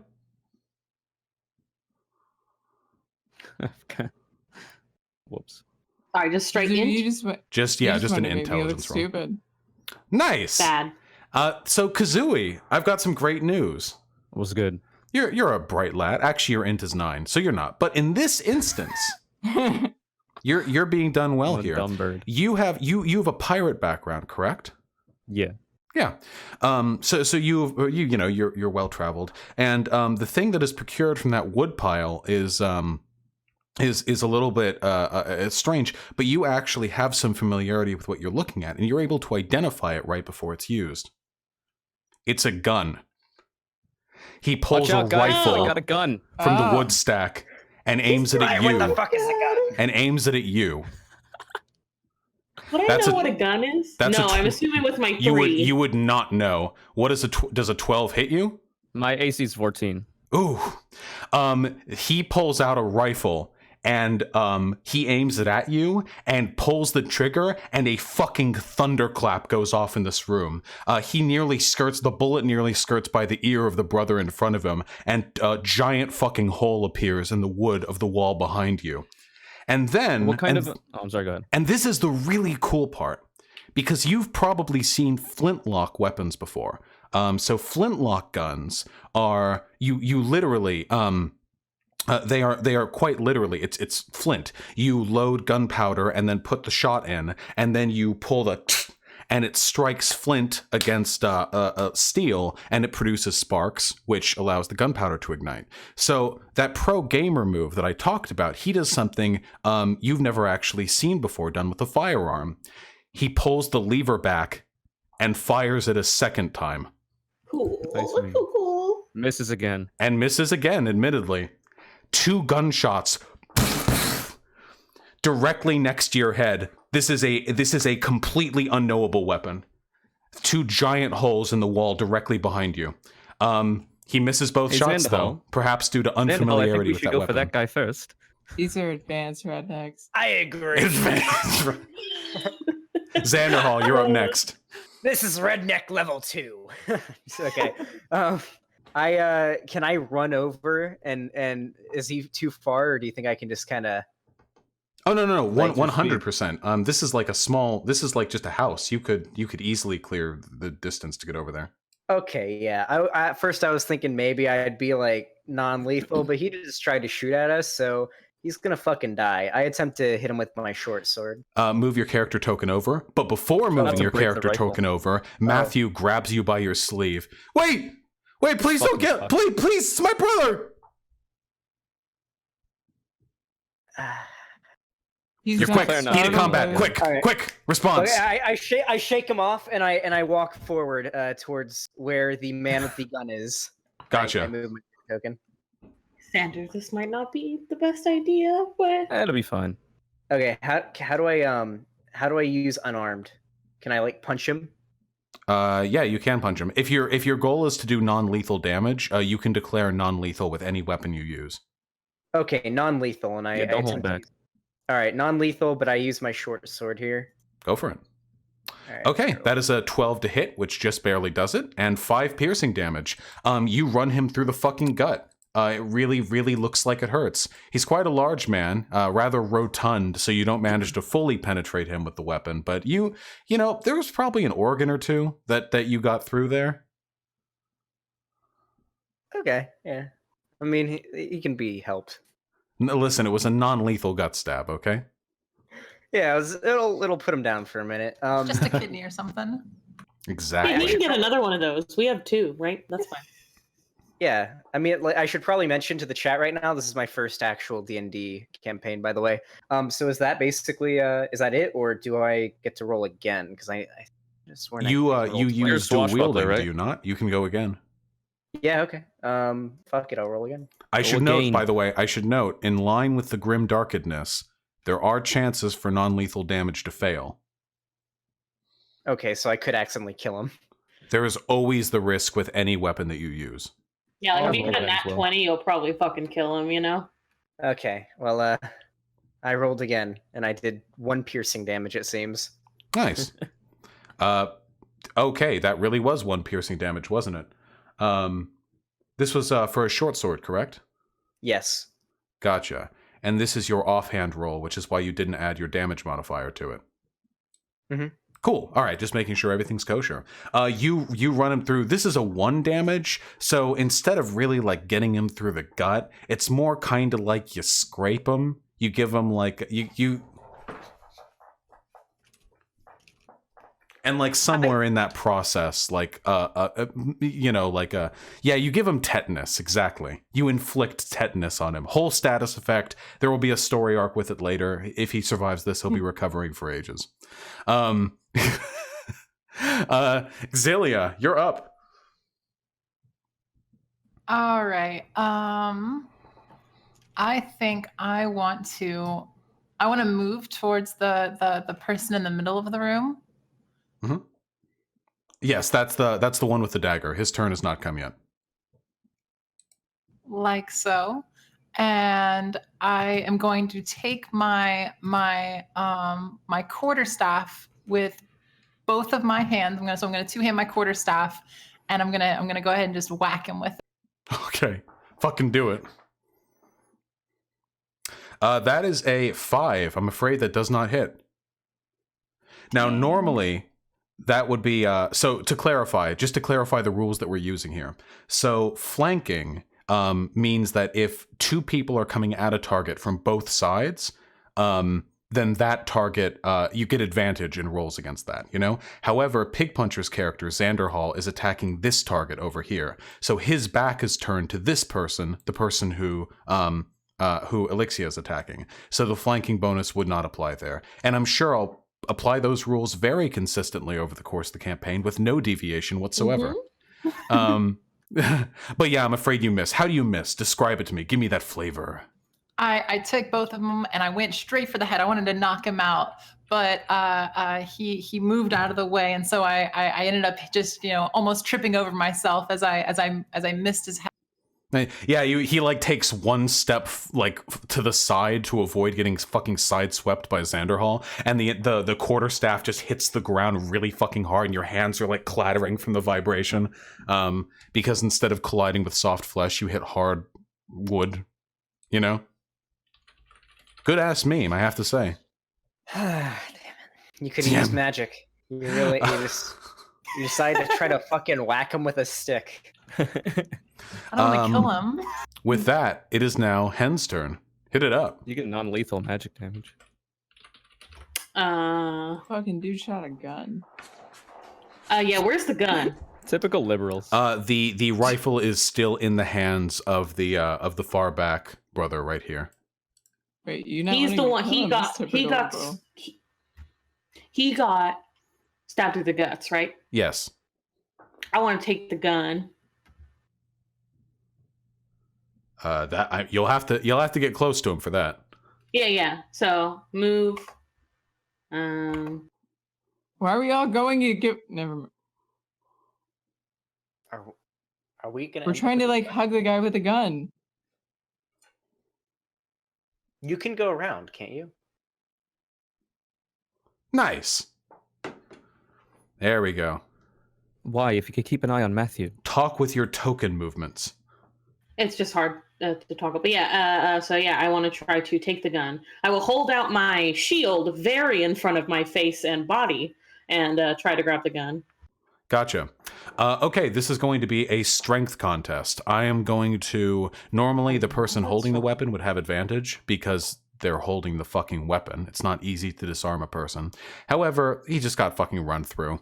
So I'm going to make this a straight contest. Let's go. Yeah, this can also be a tackle or something, so... Roll strength. Let's see it from you first. Oh boy. You've been getting all those nat ones out of the way. This is it. And not a save, right? No, this is just a strength roll. Ooh. All right, that's a solid roll. That's 14. 17. Yeah. You run up to grab the carbine from this guy's hands, and your hands both wrap around the the barrel of this thing, and he struggles against you. And I'm gonna roll real quick. And in your contest to seize the weapon from one another, you actually snap it. The wooden frame of this weapon is not particularly stable. It's rotted through. And as he pulls it back from you, he pulls it back in 2 pieces. The metal of the trigger guard and stock bends around his own hand as he yanks it back from you and stumbles back a few feet, holding now the remnants of his weapon. Do I have a part of it? No, he has both parts of it, but it's useless for firing. Okay. Ooh. Man, libs really do want to take people's guns, huh? Damn. All right. The weapon has been... Give me a sec to see something. Yeah, the weapon has been destroyed. With that, it is now the turn of the other 2 brothers, who are grouped into separate initiative turn orders because they have different weapons. I will show you those weapons. Elixia, I apologize. The guy that you just attempted to hit... Yeah. He's packing. Oh, shit. He sidesteps your quarterstaff strike and pivots around on the back of his heel, pulling back a cloak to reveal that he has an enormous firearm, a pistol. Not that you know what the fuck that is. Packed into the waistband of his trousers. He pulls it out and he attempts to fucking blat you. He was hiding the gat. Indeed, Oh, the shit. blat, because this pistol has 2 barrels. That is a 4 to hit. He misses. Another hole in the back wall. These people are ludicrously incompetent with their weapons. Seems like it. Does an 11 hit you? 11 is my armor class. I'm not sure if that hits or not. That would hit then, yes. Okay. So how do we... There we go. All right, 8 piercing damage. Ooh. 3d6 rolls 8. He pulls out the pistol. The first shot flies wild. Kazooie, a hole opens like 2 inches from your head. The second one, though, goes right into your gut, Alexia. Me? Straight next to the liver, just a hole through Exilia, your by the body. way. Big bullet. Big bullet. Oof. Yeah, big oof as well, indeed. How dead is she? Or how close to dead is she? How severely does 8 damage do you in? 21 is my maximum. Okay, so you're still, you're in the mid Beef. tiers. Damn. It is now Matthew's turn. It's fucking cook. Matthew pulls out a pistol. Ah. He looks at the 5 of you all scraping it the fuck out over here Matthew, Don't do it, Matthew, you don't Matthew. gotta do this. and speaks to you, Kazooie. And why? Because you Matthew? 2 are the ones still with him. He whirls around, pointing the gun at both of you hesitantly. What the fuck happened? Everything happened so quickly. Matthew, You we just pulled want out to save the your gun. mother. Quite literally, all we want to do, Matthew, is save your fucking mum, alright? You cover The him up. town, actually. You Rob. ran John through. He's got a fucking sword in his gut. That wasn't me, mate. I don't care if it was you or it's them. I can't Why- keep doing this. Why did he pull a gun? Matthew, he's killing. We have a doctor, Matthew. You jumped in. There's no... I wave. I'm going to roll a wisdom saving throw on Matthew's part to determine what he does next. It's in the roll's Oh, hands, no. okay? Not me. Oh no. That's a 10. He looks at the 2 of you somberly, and then he looks back at the little melee that's going on in the rest of the room. And then, yeah, that makes. He runs. He runs past the melee and around to the other end of the room behind a wooden divider that separates the back portion of the room from the interior living section. And then, after running around that corner, oh yeah, as chat is eftly reminding, I would like to remind my players, some of whom know and some of whom do not. If, at any point during their turn, a creature moves within your melee attack range, you have the option to use your reaction to make an opportunity attack. Essentially, you make 1 melee attack against them with your reaction as they run by you. Matthew runs by both you, Alexia, and by you, Pig Puncher. Do either of you make the decision to use an opportunity attack? I will not remind you of this in the future. He was diagonal from me as well. Would he not have passed through my range or not? I guess, yeah, he would have. Yeah, both of you could incur an attack of opportunity as well. Can I try to trip him? That would be tough, but you can try. Alright. In that case, I would like to use my reaction to just smack him, preferably in the stomach. Like a Just give him a clothesline. good old punch. Okay, go for it. All right, so is it just going to be the same roll as last time? Yeah. So roll a d20 plus your plus, I think it's 5 for you. Okay, and I would like this to be piercing damage as well. Okay. So I'm this sorry, is what was just the a roll? regular punch. Well, it's an unarmed strike. So wait, so for your specialty, all unarmed assault strikes. It says your unarmed strikes deal your choice of psychic piercing. Okay, slashing, so bludgeoning every damage. single time. Each time Gotcha, you hit. gotcha. Each time you hit. Yep. Go for it. All right. So what's the roll again? I'm sorry. It would be /R 1d20 plus 5 to make that attack. That's a 19. Ooh. Get him. Okay, so then it's going to be. So let's roll a 1d. 1d4 plus dexterity. Plus 3. Plus 3. Okay, and it's going to be piercing.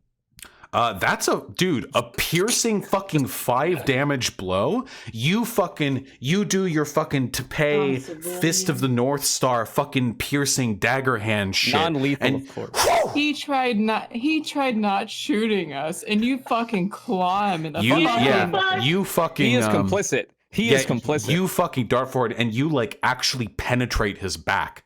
You like actually dart and stab through his back and feel trying to kill him. You feel your talons.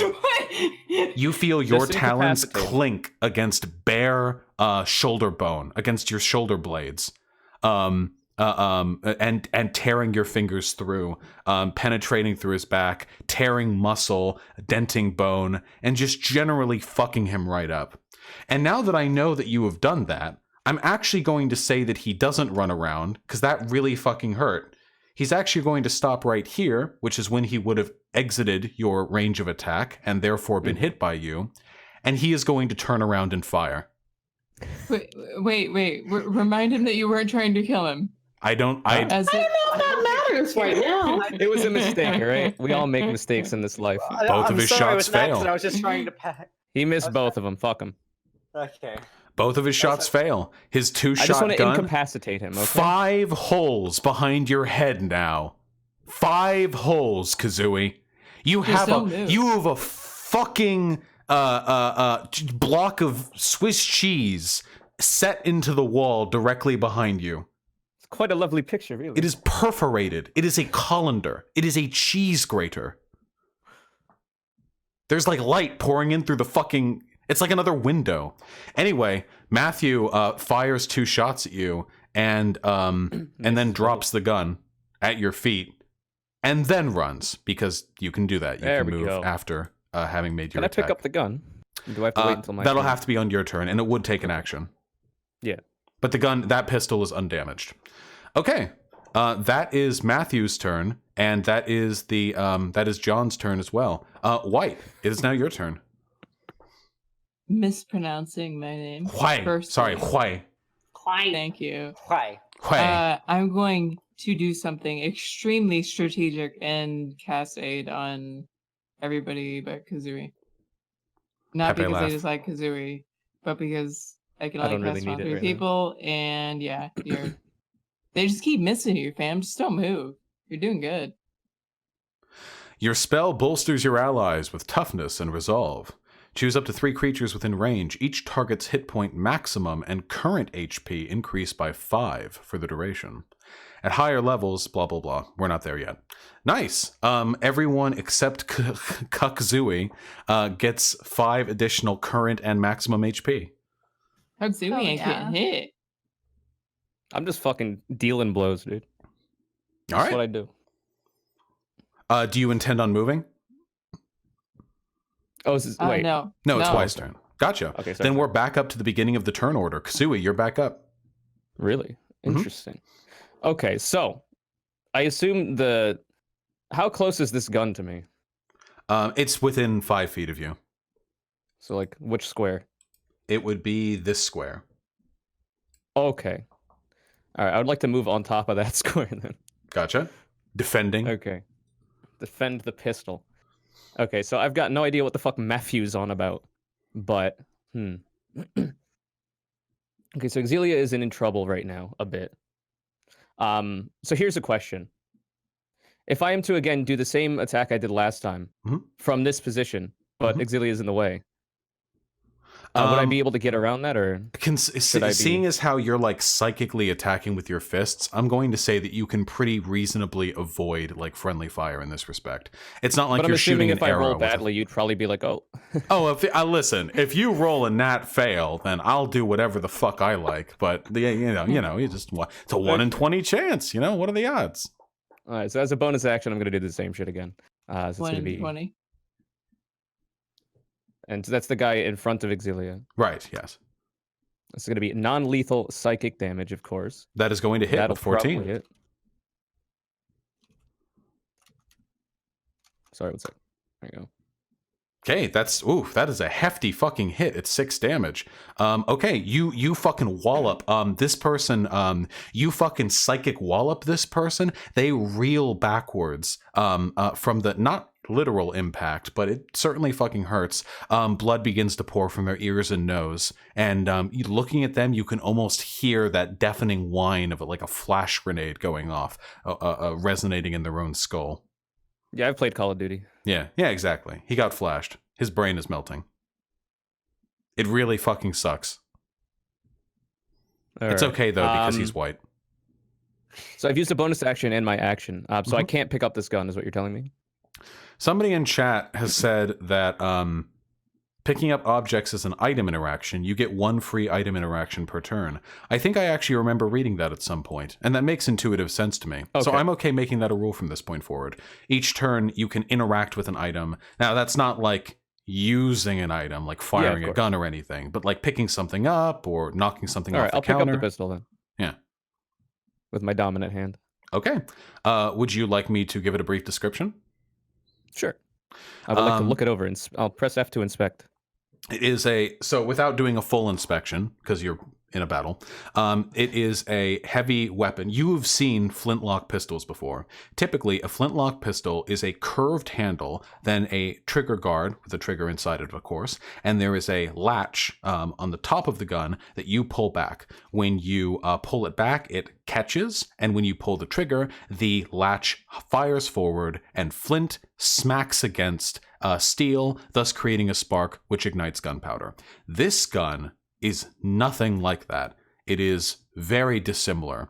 It has a more boxy, rifle-like grip. The trigger guard is non-existent. The trigger is much shallower, and more importantly, and you can see this because it's a pistol. It's pretty small. It's laid bare. There is no gunpowder dusting on the fire on the far end of this thing, like at the muzzle, at the end of the barrel. This is, and game knowledge here, these shots were actual bullets, not shot that was packed with gunpowder.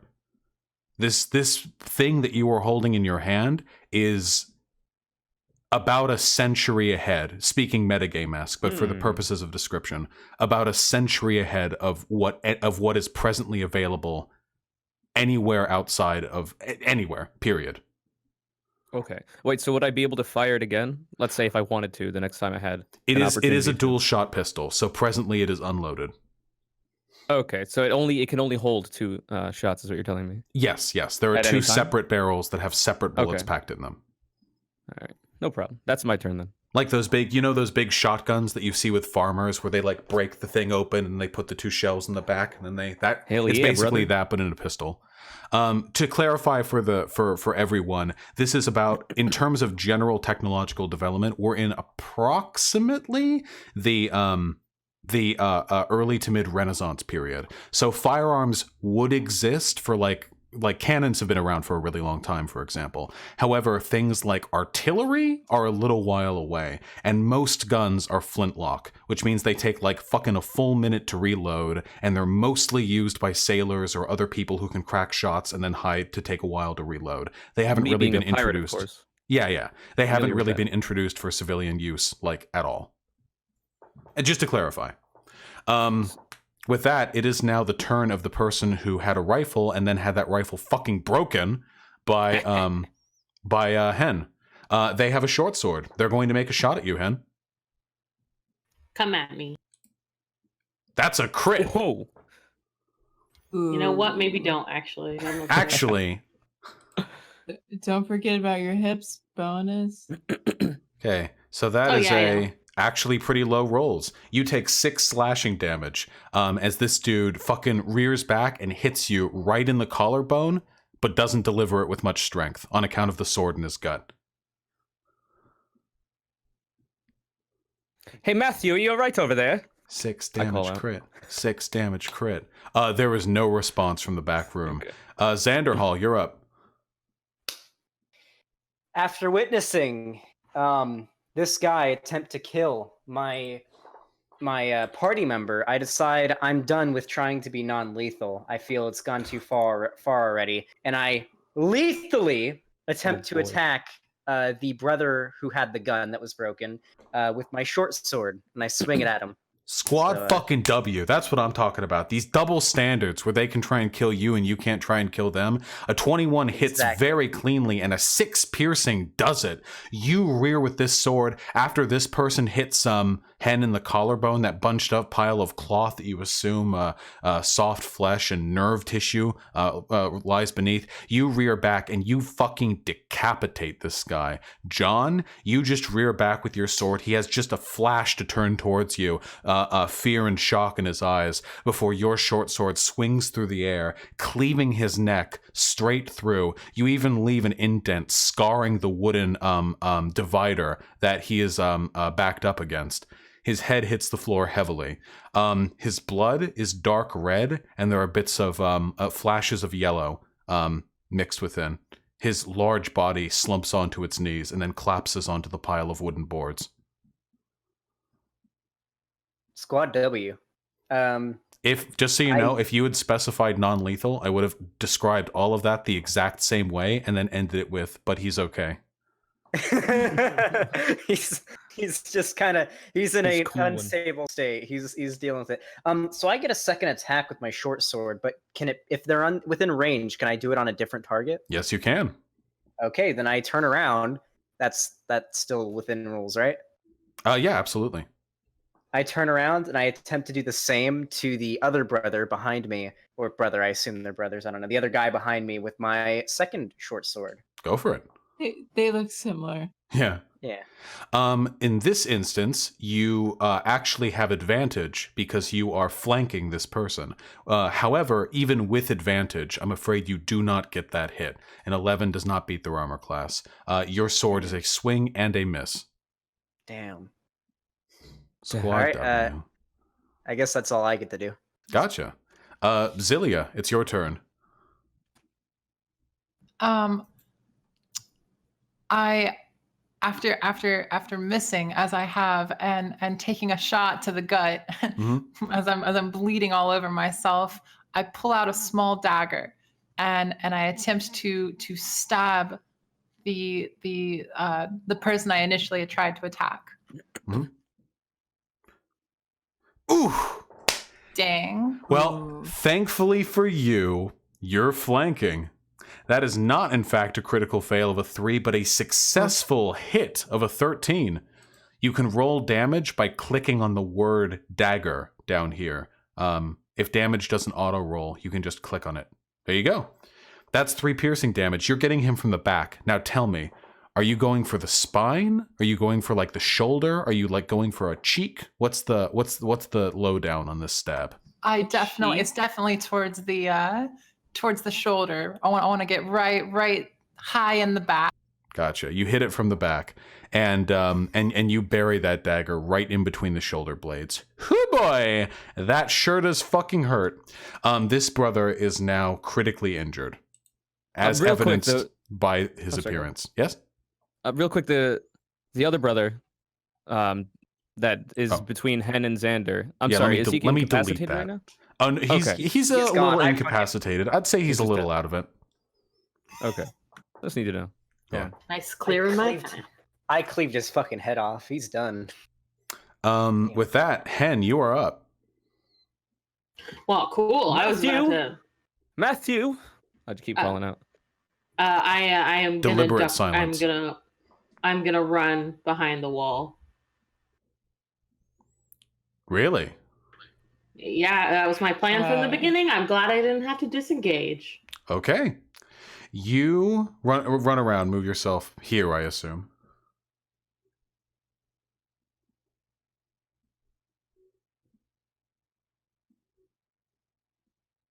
I believe in you.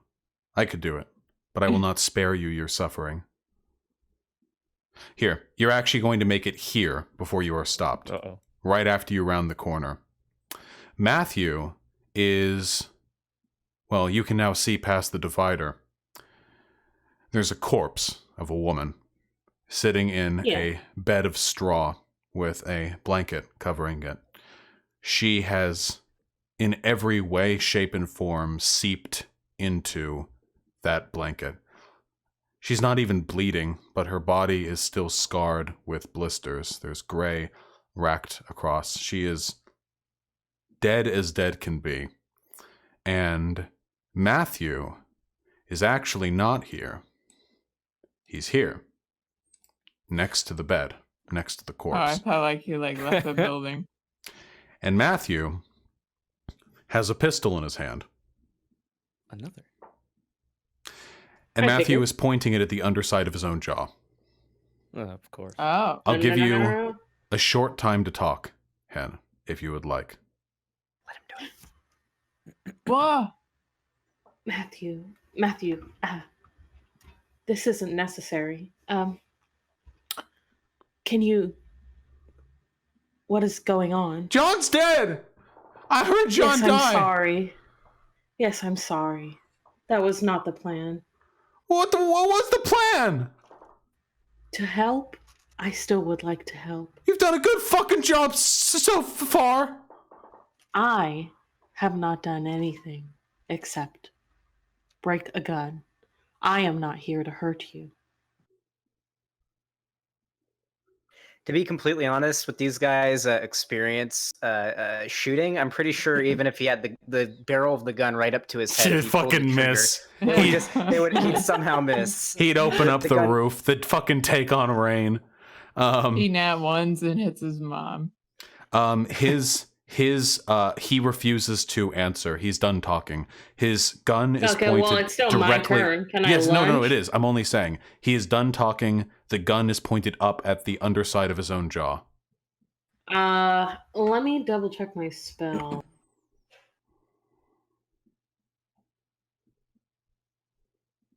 I was just gonna talk.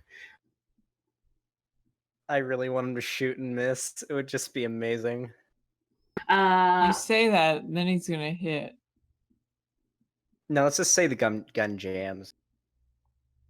I would like to try to cast Hold Person. Really? Yes, Go for it. I do it. It is a wisdom saving throw, correct?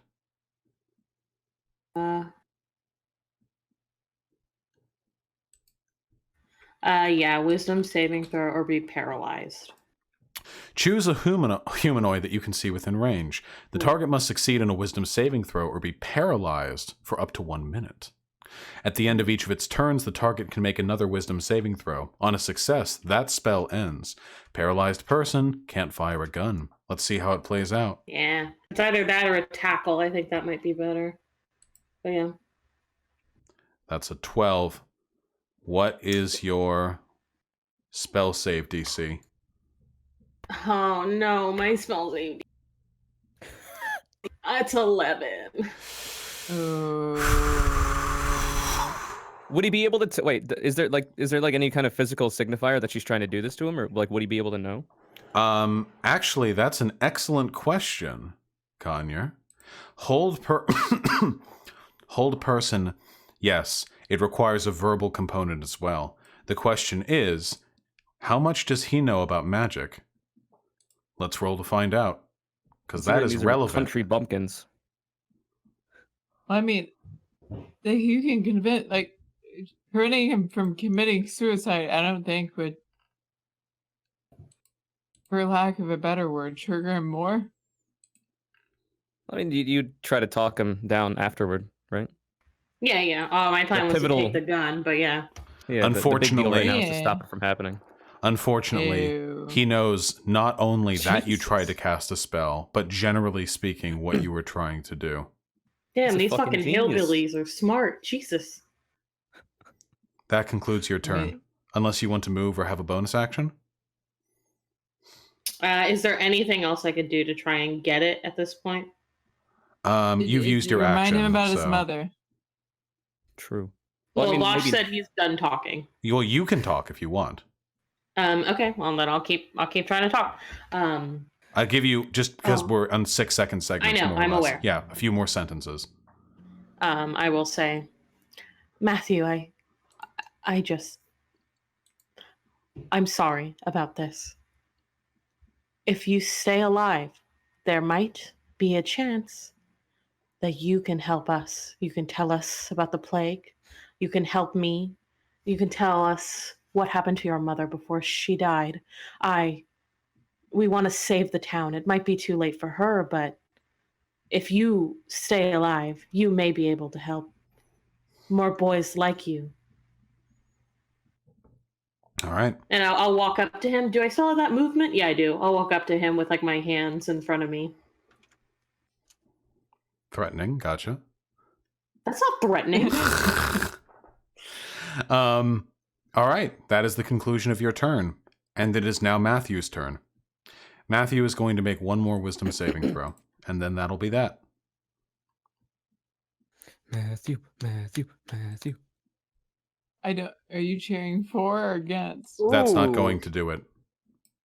Yeah, he's gonna blow his brains out. Nice. He didn't get advantage from those kind words from Hyena. Unfortunately, no. He got the roll God from damn it. those kind words from Hyena.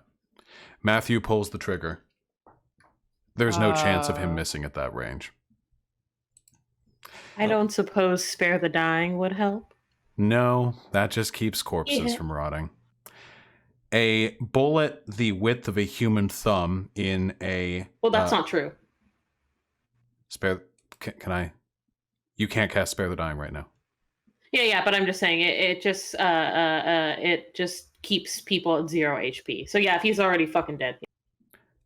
He's pretty dead. Yeah. He pulls the trigger, and a bullet, approximately 3/4 of an inch in diameter, in the flash of an eye, moves from the base of his jawline to the top of his skull. He is dead before he hits the floor. The gun still has one shot in it. Hyena, what the fuck's going on back there? Hyena. Sorry, Hen. I don't know who that is.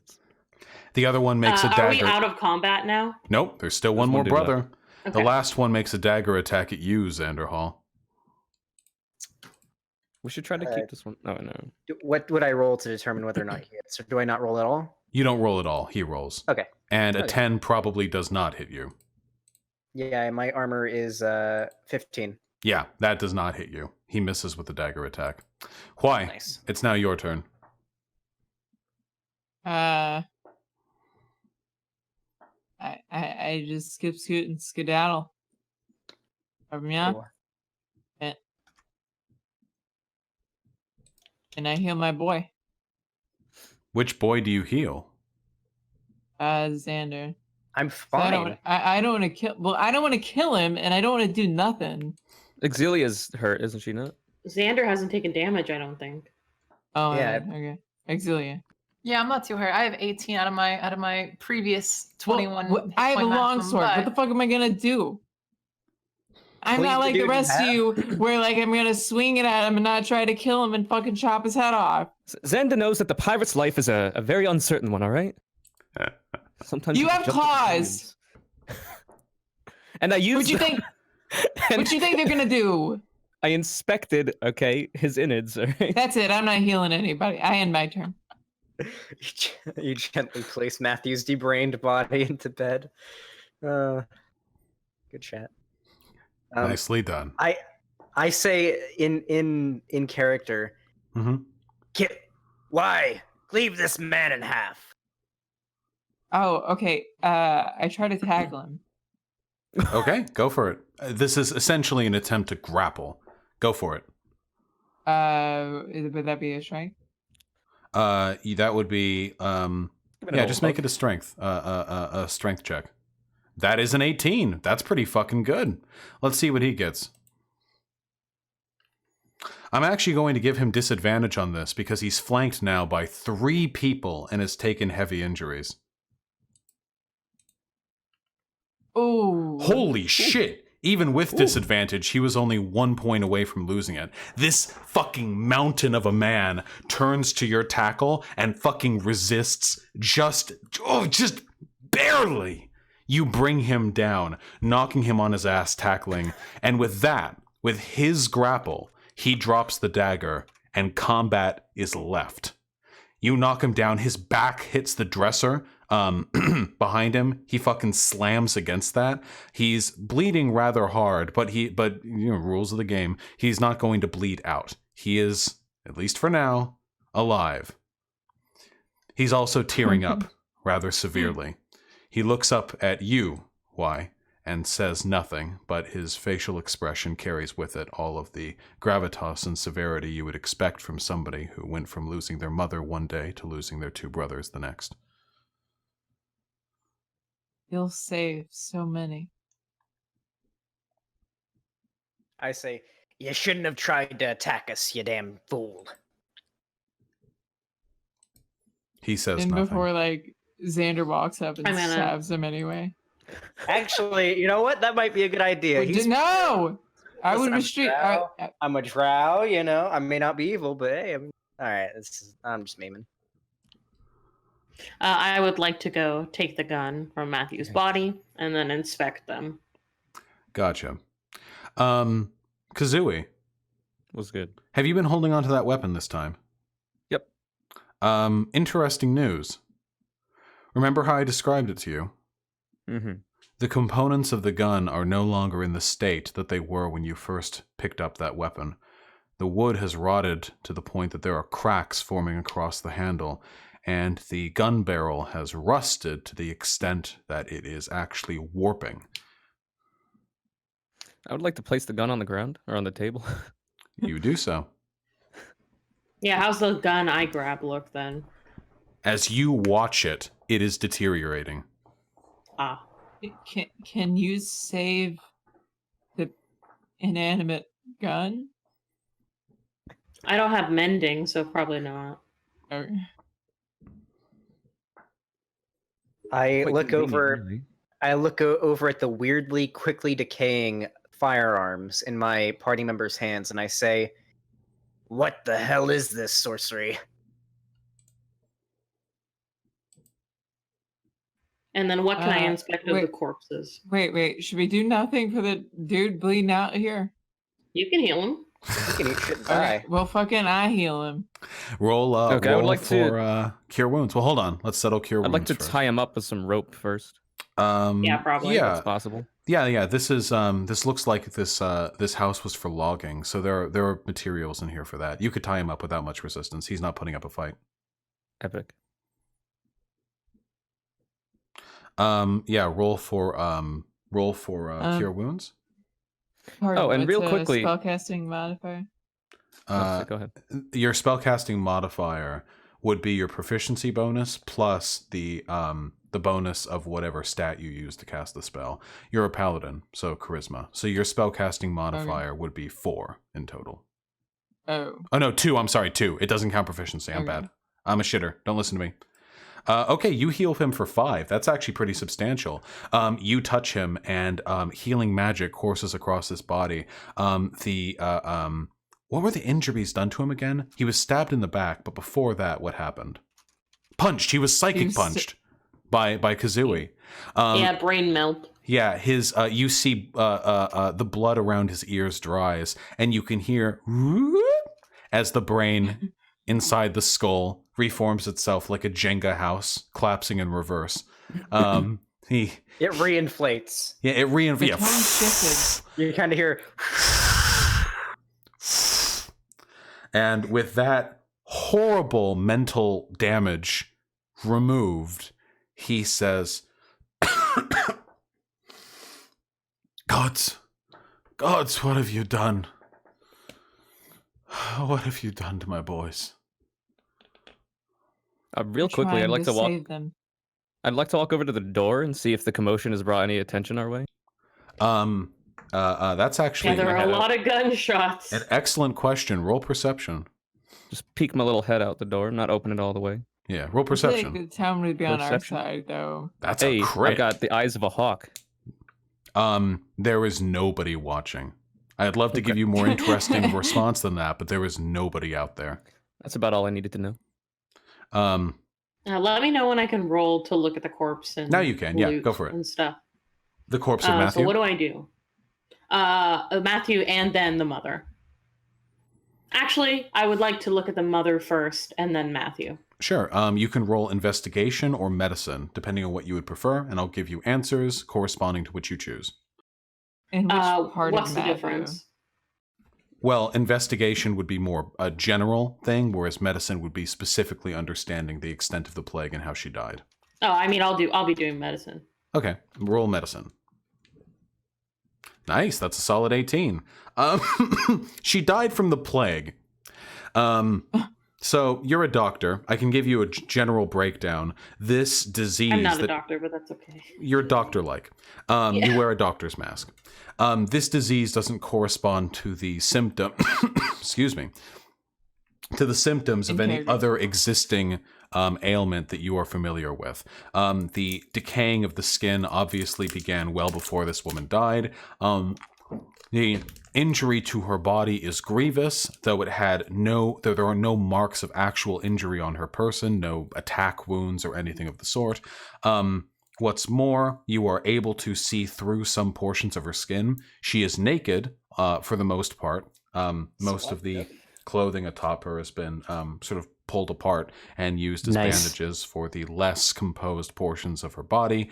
The translucent elements of her skin allow you to see through it and look at the dead organs. The dead organs are, for the most part, blackened with severe signs of necrosis that extends well beyond what you would expect to happen within a few days. Okay, so unnatural, as expected. Yes. I would like to, if it is possible, empty out one of my little vials and take a sample. Sure. A sample of blood or of flesh? Both? Okay, getting it all in there. Slurping it up. All right. What else? And then I would like to look at... Huh? What else is to be done? I want to look at Matthew and I want to see if he's showing any early signs of the plague. Yes. Just to see how it develops, maybe. Matthew is afflicted. Are you rolling investigation? That's medicine. Okay. Yes, he... My apologies. He is showing early signs of the plague, unquestionably. Do I need to re-roll for him? No. I mean, the extent to which you can understand this on a chemical level is not really possible right now. But he was in the early stages of the plague, unquestionably. Okay, cool. Does he have anything interesting on him other than the gun? For that, you would have to roll investigation, and then we'll get to other players. Okay, so can I do that? Yeah? Yeah, roll investigation.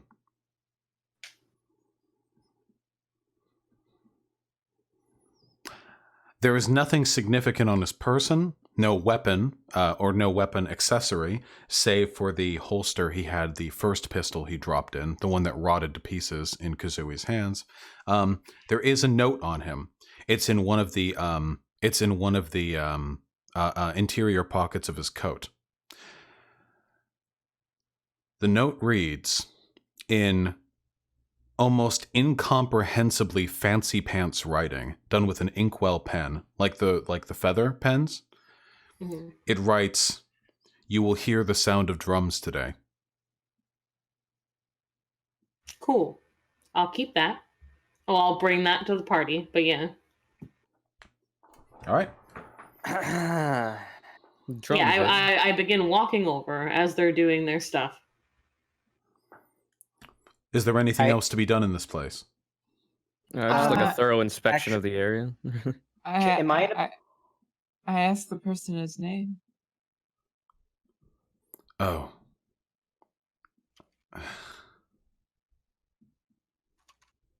Why does it matter? Because you can save this town. How? Do you not have the plague? We all have the plague. And you survive longer than the mother. And my brothers, apparently. We didn't know for that to happen. He's being kind of an ungrateful asshole. I say we put him out of his misery. Shut the fuck up, you drow cunt!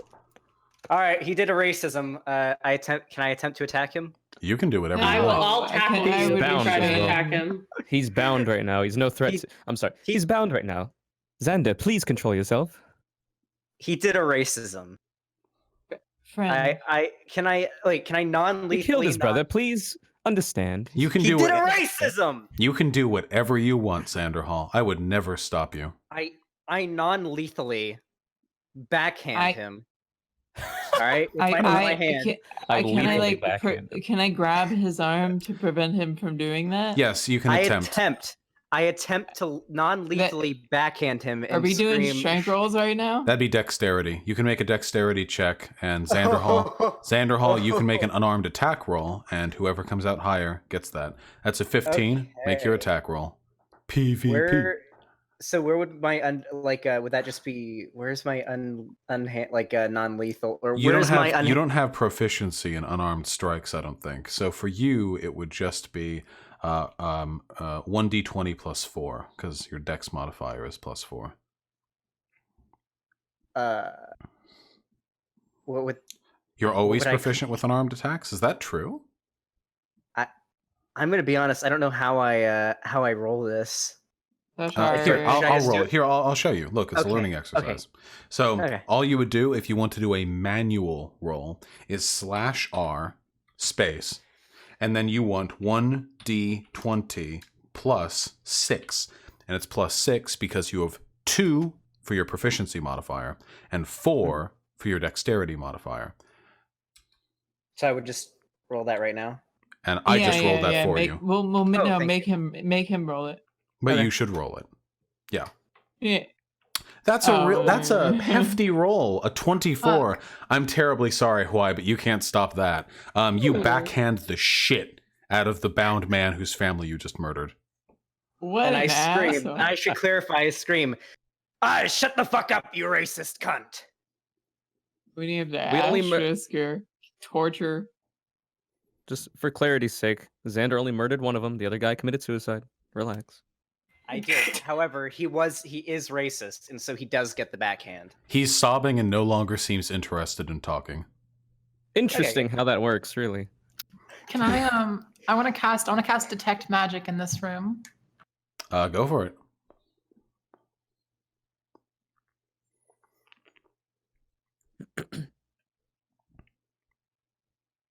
For the duration, you sense the presence of magic within 30 feet of you. If you sense magic in this way, you can use your action to see a faint aura around any visible creature or object in the area that bears magic, and you learn its school of magic, if any. The spell can penetrate most barriers, but is blocked by 1 foot of stone, 1 inch of metal, a thin sheet of lead, or 3 feet of wood or dirt. Elixia, much like with the forest when you attempted this earlier, this place is suffused with magical energy. It's thick in the air like smog. There is a faint trace of magic coming from the living brother. The 2 dead ones emanate none, nor does the corpse of the mother. However, the firearms do, at least the ones that haven't deteriorated. Huh. We Can I take their tell guns. what school of magic, or is it? I said Elixia instead of Exilia, didn't I? Yeah, it's okay. Cringe. All right. What did you say? What school of magic? Yeah, Necrotic. Or sorry, necromancy. even on the guns. Even on the guns. Okay. Wait, so the guns are dying, so they could have been saved. Quick, cast cure wounds. So with that said, so to avoid spending the rest of the session inside of this one house, what is the party's plan right now? Are we saying this out of character or what? We definitely have to do something we're about this talking bound to each man other. I mean, I Um, say we leave him here. I mean, like, fuck. tied up. I say we leave him Um, here for what's his name, Robin to deal with. I think we should ask Bob what the town would have done with this man. Yeah, I agree. Why? Are you Well, I do not want harm to come to him.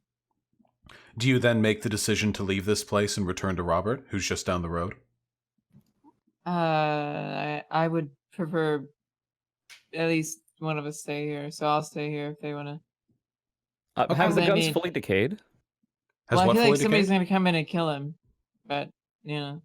I mean, that's their law. I mean, what are we gonna do? I mean, hey, he's a racist. I mean, let's be honest here. In real life, or I mean, in game, we would all, leave him to. You know what I mean? I don't know about that, No. but all right. Are we going to carry the mother out? No. I feel like we should bring the mother to Robert. Then. She's like goo, but yeah. Yeah, the well, we're mother is supposed the to mother bring is her to melting into the Robert. sheets. You want to carry fucking furniture? What are we, movers now? I can bundle her up in the sheets like a sack, Exactly. I guess. Exactly. I mean, Robert doesn't seem to be in any sort of condition to carry anything. You saw those bandages. Oh, They have this to is bury him. respectful. I mean, we need to bring all the bodies. I assume, What 'cause- is the plan? I'll begin bundling up the mother in her sheets to carry like Oh, a sack. God. Okay. Xander, since you've slain this man, can you bring him to the Gravekeeper as well? Would I have to roll athletics or strength or something to know if I can carry his body and his head? Throw the head in a sack, and you'll be able to drag the body. It'll be gruesome Alright. though. Okay, yeah, I'm down. If you pull him by his arms, the blood spurting from his neck will slick the ground and allow his ass to drag across it a little more easily. Modern problems require modern solutions. All right. Hen, Bosh, wait, really quickly. Hen, roll medicine to avoid getting icky, gross corpse juice all over yourself. And what were you saying, Kazooie? Are the guns fully deteriorated by this point? The one, not all of them. The gun that Matthew used was never touched by any of you, and thus is in perfect condition. Well, I thought Hen picked up that gun. Yeah, I have a gun. Oh, it's juice. It's dust now. Oh, you said it had a bullet in it, so that didn't matter? No. Okay. So nothing is left of these guns, is what you're telling me? Nothing I could keep with me? Oh, I mean, there's wood dust and horribly rusted metal, completely unusable, but there are physical materials left. Probably Okay, good to I'll- study. Yeah, I'll bring a piece of one of them. Gotcha. Put it in a Friend, what, Alright, what, let's what do you wrap it up think in of a the local cloth or something. graveskeeper? Put it in my pack. You were asked a Did you question. just call this man a friend? Well, I ain't know his name, and I ain't calling him. I mean, he just got backhanded. He is not answering any questions at this time. So like he wouldn't be willing to come with us. He is despondent. Why? I mean, we could carry him. He's bound. I mean, if you want to, I mean, it's gonna be a team effort to carry this motherfucker, dude. I don't think we can get much out of him anymore. I think we should leave him, but probably untie him before we do. I mean, both of those are bad options, but the latter Well, we gotta being pick the one of them. best. Yeah, untie him, I guess. Okay. Team plan. Hen, roll medicine. Why? Because you're trying to bundle up the What? body. Xanderhal, roll strength. Let's see how well you carry a corpse. I'm just picking up the sheets, but all right. Yeah, to avoid getting icky corpse juice on yourself. Oh, I'm fine getting it on myself. Well, generally speaking, an effort is made to avoid. Okay, Xanderhall, you pass. Hen, you She's pass with rolling flying around in it. colors. You psychically levitate the body and wrap Wait, if a. she's fine with it, just get it all over her. No, I did it. I guess I'm clean. It's fine. She never cared, but she sure did try. You untie the hand wrappings of the remaining living and currently unnamed brother who follows along with the party. And as you leave the place with corpses in hand, wait, who's carrying Matthew's corpse? Oh, shit. I'll carry it. Okay. I'm very small. I can't carry much of anything. Matthew is much skinnier than his two brothers and is therefore reasonably easy to move, regardless of the strength of the person. Matthew's head has a hole in it from top to bottom. You bring this parade back down the street, carrying corpses openly wrapped, swaddled in cloth, and Robin is leaning against one of the exterior walls of the gravekeeper's facility. He looks at you briefly before averting his eyes and walking away. Yikes. You've made it now to the porch of Robert's place. Do you enter? Yeah. Can we knock? You can, but the door is still ajar. Did we get the name of the man who's alive? No, On our way over, I would like to talk to him. he is not talking. Ah, His cheek is still red. Yeah. Do you enter? Yeah. As soon as you enter, as soon as the door begins to open, you hear from within, oh.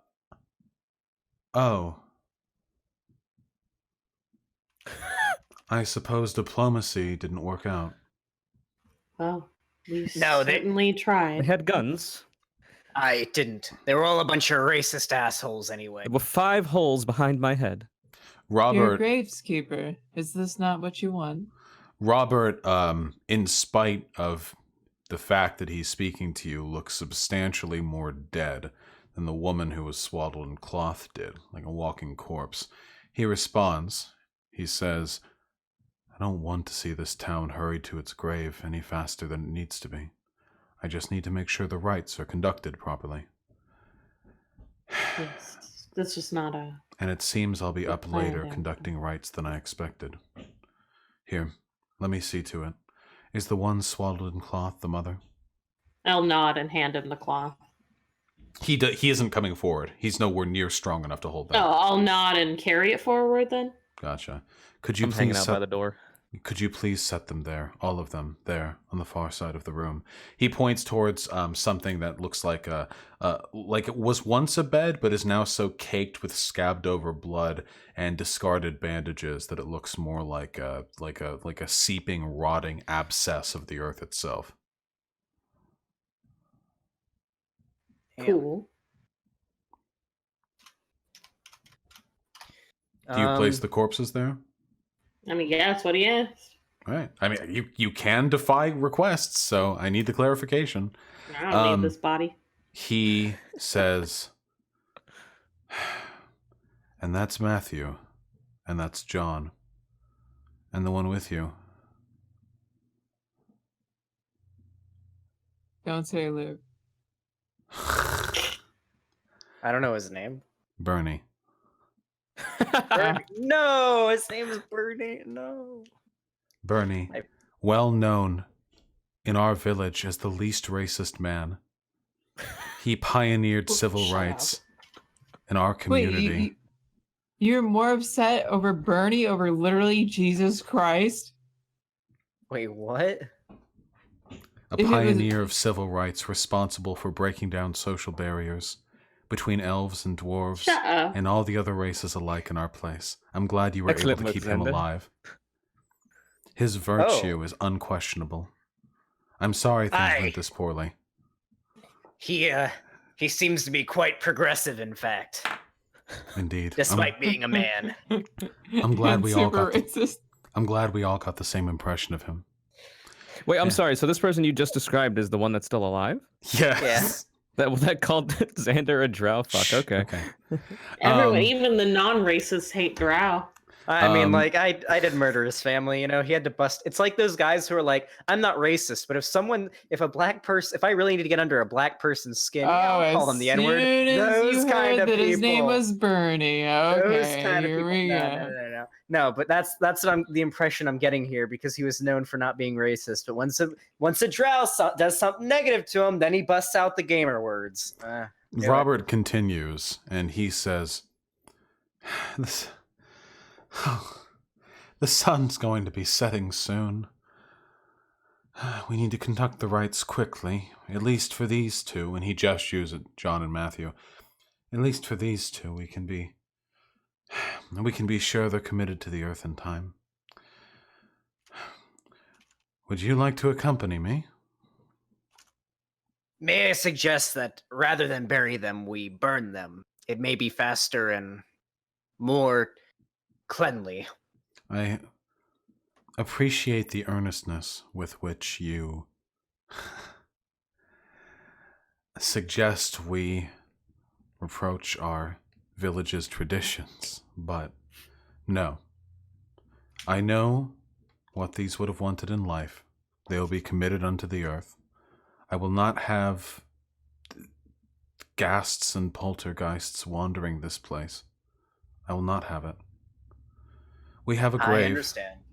behind the remnants of the cathedral. All the dead are committed there. I need your help moving the bodies. Robin is done for the day. Can I ask for your help? I'll help you.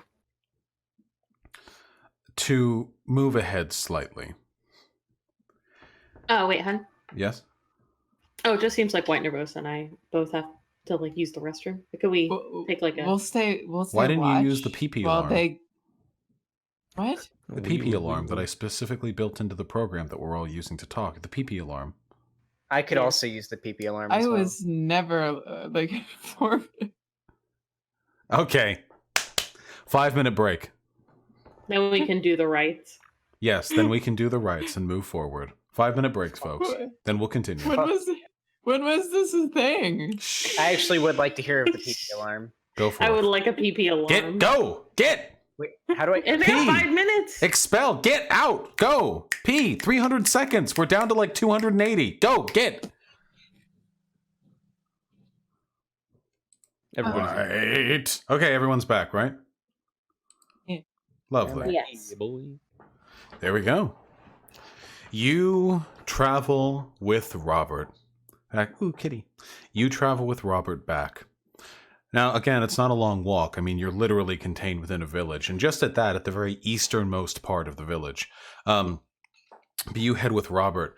You carry the bodies as you will. They have now been swaddled in heavier cloth to prevent the more excessive leakage that typically accommodates the decapitated, those who die of headshot wounds, and rotting, plague-ridden corpses. You head on over there, and while you're heading on over there, Robert speaks. He says out loud, keeping very delicately to the shade being cast, long shadows being dragged along the ground as the sun sets. He says, "You know, I want you to know I don't fault you. I know that Matthew is difficult, was difficult. He was a good boy in his time, and I respected that about him, but I recognized sometimes extraneous circumstances test us beyond our limits. I'm just saying I don't fault you. I understand things may not have been able to turn out any other way. One lived, at least, to carry forward their bloodline. I mean, He to be did. fair, they attacked us first. And he was his own killer. True. Yes, unfortunately. So I should warn you. One of the plague symptoms is feeble-mindedness. I've felt it afflict me in some of my quieter moments. I've felt it tug at me from the sides of my mind. And I worry that not all of my decisions may be my own. I keep to myself well. I practice mindfulness, but it is difficult. We're here. You've arrived now. On the other side of the cathedral, on its eastern side, on the far side, the more ruined side, is a graveyard. And I want you to imagine something. Graveyards for small towns tend to be rather small. Makes sense. Usually families are clustered together. And you can see that in most of the... I'm not seeing the map on my end. Oh, my apologies. Here, let me change the... There we go. There we go. Yeah. And you can see that in most of the graveyard that you're looking through. You see the clusters, like you'll see the 6 gravestones clustered together, and all of them have like little plinths with like the family name written on. Like you see this. And it all looks well and orderly. The cathedral may be collapsed, but you can't really collapse a graveyard. It's, it's pretty much committed to the earth. But you see pretty evidently where the plague began. Because the plots of land that were broken into graves begin family, family, family, family, and then a mound. A mass grave committed to the far end of the cathedral. Bodies piled into plots, errantly stacked, and corpses yet uncommitted to the earth, laid beneath a tarp. There are still holes open, and materials for burial lay strewn about almost haphazardly, as though they were not able to be used in their proper time. Robert is now in his element, and he begins to speak with something more confidence. Robert turns towards the three of you and says, "To you, Hen, please, commit this woman's body to that plot right there. Do you see it?" Yeah, her eyes are kind of widen in surprise when she's addressed, and then she realizes that she looks like a plague doctor, and will head on over. Xanderhal, to the plot next, please, directly adjacent, to Hen's left. I nod and I carry the body over. Why? Why? You're the one who has the corpse of Matthew, correct? It looks like a... Hell yeah. Why, please, to the adjacent one, the plots matter no more, please. Family bonds are becoming increasingly irrelevant past the time of living. Please. Do you commit it unto the earth? I hesitate. Is something the matter? Why? What is the next part of this? After we commit the bodies to the earth, we see them through. We bury them, we sprinkle ash atop the corpses, and having known how they died, the manner in which they were killed, we commit them to a rest appropriate for their departure. And after doing so, we bless and we leave. This is in carrying with the denomination of this cathedral, fallen as it may be, and with the wishes of the townsfolk.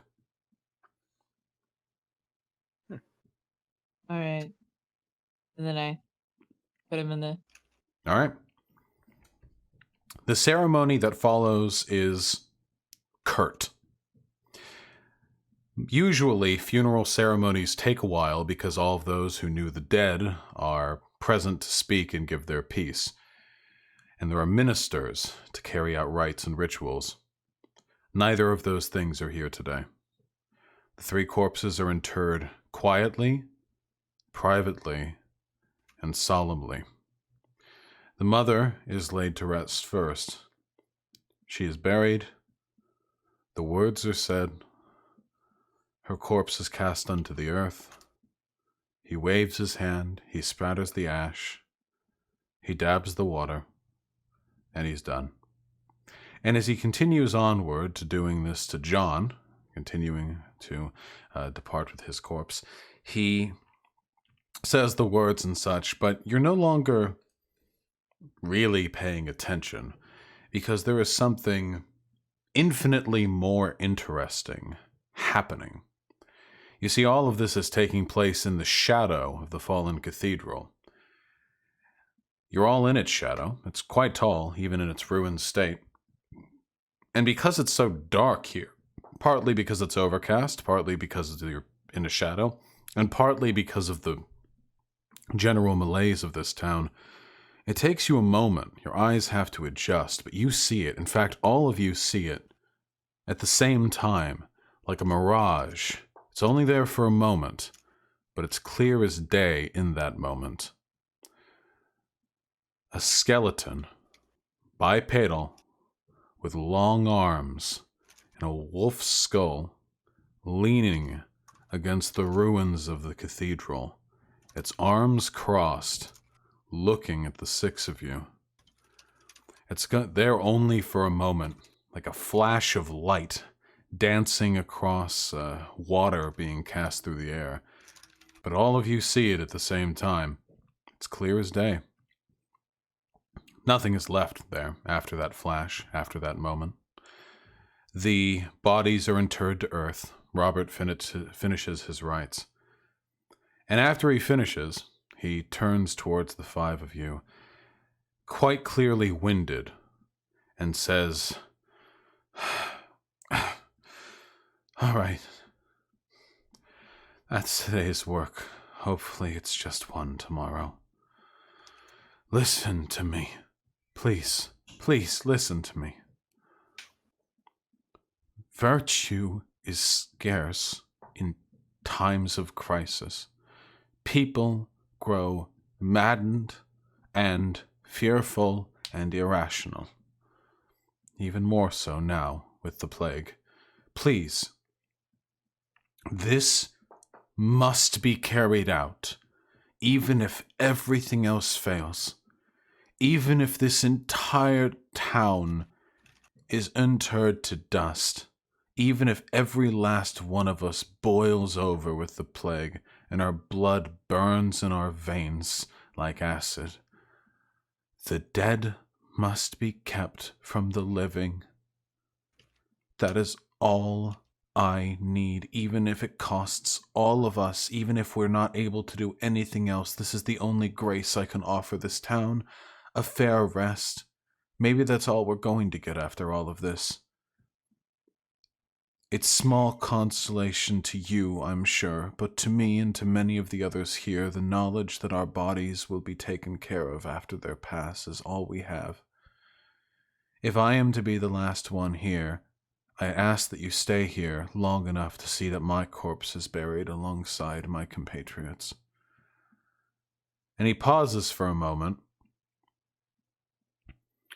and then he looks up, the sun casting the hollow sockets of his eyes in a deep shadow, and says, "But hopefully you'll be able to figure something out. Come, it's late now. It'll be dark soon. We have an inn. Surprisingly comfortable accommodations. Are the five of you interested?" Aye. Yes. I have a quick Hmm? question. Yes, please. For you. Baby. Sorry, he just fucking stabbed me. Jesus. Why are we gonna sleep in Plague Town? You want to Okay. sleep out Is in the that being woods? asked in character? No, I had a question for him. Artemy just slammed into my side. I will ask, Robert, what exactly is your denomination? Denomination? Yes. What god do you worship? Earlier you mentioned a denomination. Sorry. I don't really know what you're talking about. Your god? You don't worship a god. Okay. You will need to yeet him to the other side. He's louder than you. Pull the limit. Yeah, sorry. Milo! Artemy can be a +1.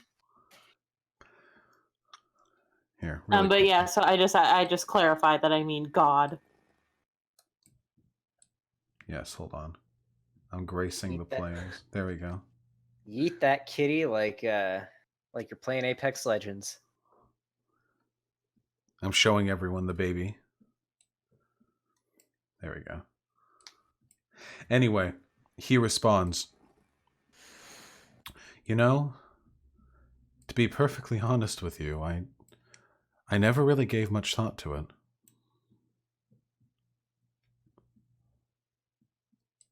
She didn't hear me.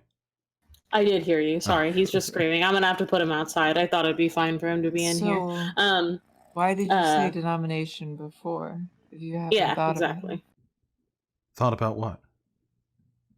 What denomination do you follow? I've never really thought about it. Then why did you mention it? Mention what? I kind of give Y a look like this is it. Can I do a perception? It would be insight if you're looking into one person's behavior. Okay, can I do an insight? Yeah, of course. Eat. That's a 13 with a 20 off. Yeah. There is something wrong in his head. So it's just a feeble-mindedness. Yeah, I'd reckon he's decaying. He's actively decaying. Like, let's be honest Yeah. here. His brain Nah, he's like is. worshiping like the fucking dead Satan over here, dude. This Yeah, the dude's wolf brain is. god. Listen, this dude's brain is Swiss cheese. Okay. Yeah, literal brain worms. But then why is he like whatever? Okay. Well, okay. Yeah, maybe he needs some morphine. No, yeah, he is super high. That too. Yeah, it's true. Yeah, fuck. He leads you away from the cathedral down the road, further into the village. So I'm going to show you players with a ping, and I'm going to describe it to everyone else. He is leading you right over here. The long building, the one that is perhaps twice or three times as wide as it is long, along the road, the one that is quite next to where he conducts his business, that is the inn. And as you're now moving further into town, it's evident to you that you're in one of the wealthier districts of this place. The houses are rather nice. If you look further down into the town, particularly near the mountain, near the mine, you see houses in a far worse state of repair. The inn, which is adjacent to you, is about 3 times the size of a common dwelling, and it is quite nice, actually.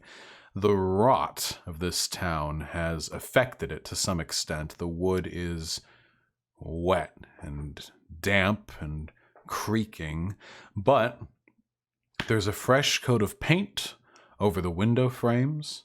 You can see beautiful Venetian blinds silhouetted against the golden light of the setting sun inside some of the windows that haven't been boarded up. There is a strong brick base fitting of a nice accommodation, and the doors, the double doors, are wide open.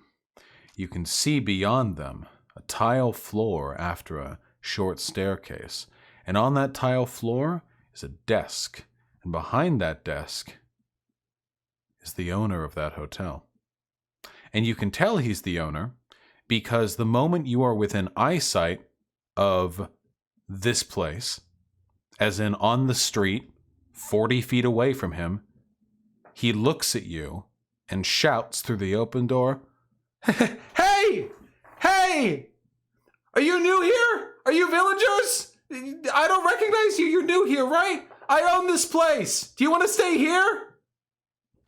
Can I keep walking and go sleep like when we came into the town, like in the woods? That is always an option. I'm gonna go do that. All right. I ain't staying in this inn. Why? May I suggest it may be a bad idea to sleep in those woods? You saw what we saw out there as well. It seems like it's pretty dangerous. Indeed, but I risk fighting a monster of bone or a monster of making you bone, Hey! not in a good way. Hey, where are you going? We've got clean linens. Do you got? Oh, I'm walking towards the dude who's I yelling. just don't hear him, and I just keep walking. Okay. Come on, why? I'd rather sleep under a nice warm roof with warm linens than out in the woods being stalked by some sort of giant bone Xander. wolf. Xander, you're going to awake bleeding into your bed. I give a sigh and I walk with Hen towards the inn. All right. Kazooie and Exilia, where are you heading? Wait, so is Y the only one that's kind of like just trailing off on their own, or? I'm gonna join Y. Okay.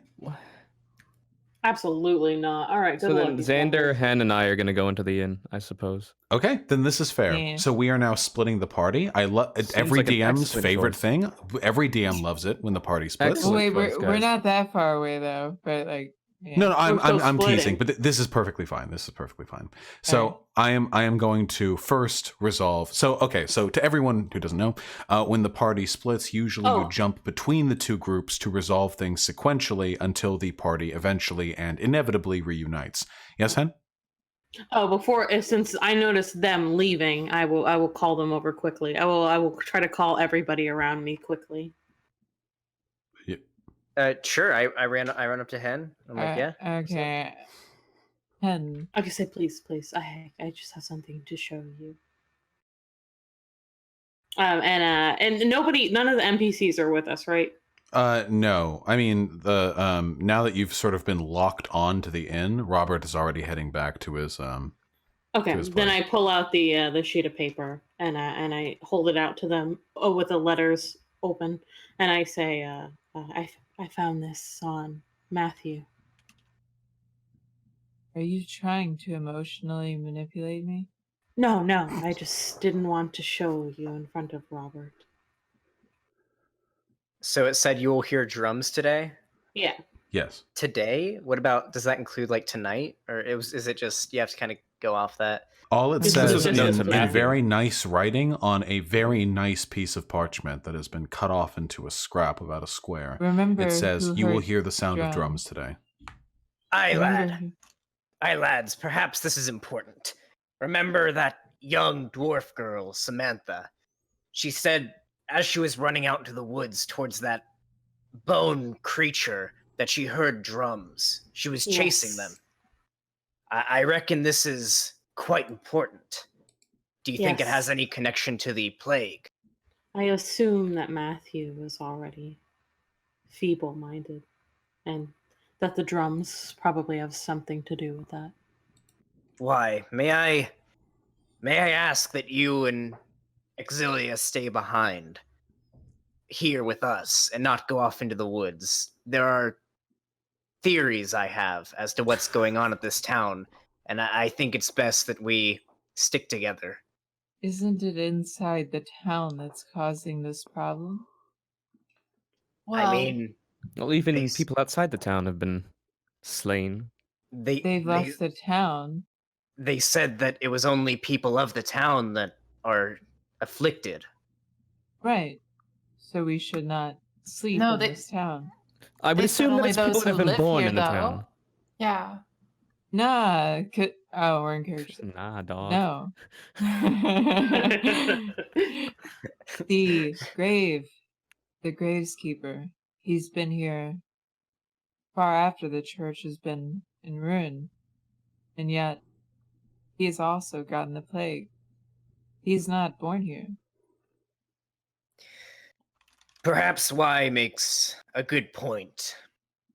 If we risk if this plague attacks those who live here, we don't know what it means to live here. This plague or this curse must have some sort of understanding, but maybe it's smart if we don't spend the night. I wouldn't want us to be infected. It's up I to you shrug. guys, but I would like a decision right now so we can move forward. Who here? I shrug. Would, I don't care. I who vote here would sleep like in to the woods. continue into the I'm inn? gonna stick with the party regardless of what we do. So Okay, it looks like we all agree we'll just fucking sleep in the woods instead of the inn. love Okay. getting Okay, enough no. quality rest.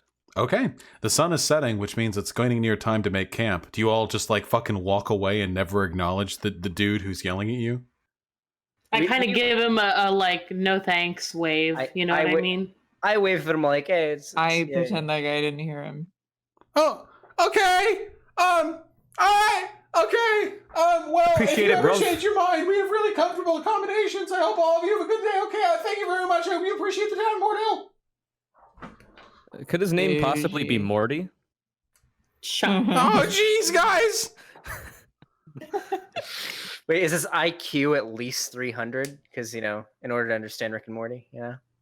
Well, Yeah, that's. like, I mean, I that's mean, the thing. we- You don't. It doesn't take an IQ of 300 to understand Morty. It takes an IQ That's of 300 true. to understand Rick. That's true. Damn, we got. Yeah, Yeah. so the sun's setting, Lawyered. so we have time to set up like a cute little camp. Hey, we don't have a bar. Does anyone else have tiny hut? Huh. I mean, I think we're sleeping under the stars today. Yeah, I guess so. I can grow some soft plants to lay our heads on. So I got a blanket. I'm going to ask some basic questions too, because we're getting near like nighttime. So Yeah. I'm going to ask some basic questions for the establishment of a camp. You're going to go a little bit into the woods, I assume, probably a little bit off the trail that you came in, or maybe on it, and you're going to set up a camp, firewood, such and such. Mm. Okay. I want survival rolls from everyone. I will take an aggregate. We will see how well it is done. Cool. Here's a quick question, by the way. Since I am Aarakocra, right? Birds would typically like sleep standing up, perched on like a thing. Can I do that as a humanoid, or is like please my do weight too bad? Please. Because I would like to do that then if I could. Good. If it doesn't like inhibit the quality of rest I get. Can I have advantage since it was my idea? Yeah, Well, why me not? and Exilia are doing fucking great. Yeah, so far these Okay. rolls are ooh kazooie. This He's fits falling actually. out of that tree. Nice. See that roll? Why? No, I went first. It was terrible. It's already. It's Oh, underneath the gotcha. inside. All right, I'll give you advantage on that. So we have an Yeah, aggregate. can I help anyone with my nat 20? 15, a nat 21, 23, and 12. From this, I aggregate that you guys do actually pretty fucking good setting up camp. You chop down those tree arenas, you slap it at wood, you light that wood on fucking fire. It's fucking, you guys fucking do it. Now, I play D&D for the sick shit, not for camp making. So I'm going to assume that competent adult adventurers such as yourselves can manage a camp in absent any exigent circumstances. And I'm going to move on to those exigent circumstances. It's about an hour later. Camp has been more or less set up. You have bedding rolls with your packs. I mean, again, you did walk here, so this isn't the first time you've made camp. You're a little bit outside the town's perimeter, and you're relaxing. It's about 9:30, 10 p.m., so it's getting late, but this would be around the time that, folks would start getting tired. People weren't up till 2 a.m. with their phones and Blidio blames back in those days. And it is around this point, when you all are around the fire, that something rather neat happens. The fire is weirdly dim. The light it casts doesn't carry as far as it should. The gray, rotting woods you find yourselves within are even more inhospitable looking than you would have expected from the daytime. The light cast across them does nothing to illuminate your surroundings. It's just a whirling miasma of shadows and overlooming elms and pines that cast a sickly, hazy mesh around the place you've chosen to make camp. And that light, that dancing light that flutters across the twigs of the dying trees and the leaves, it catches across something else. That fire pit you made, there were 5 people sitting around it. And then, quite suddenly, there's a 6th. A large skeleton, bipedal, with long arms and a wolf's skull. Like that, sitting there. 5 of you are around that fire, which means it's next to 2 of you. Who's to its left?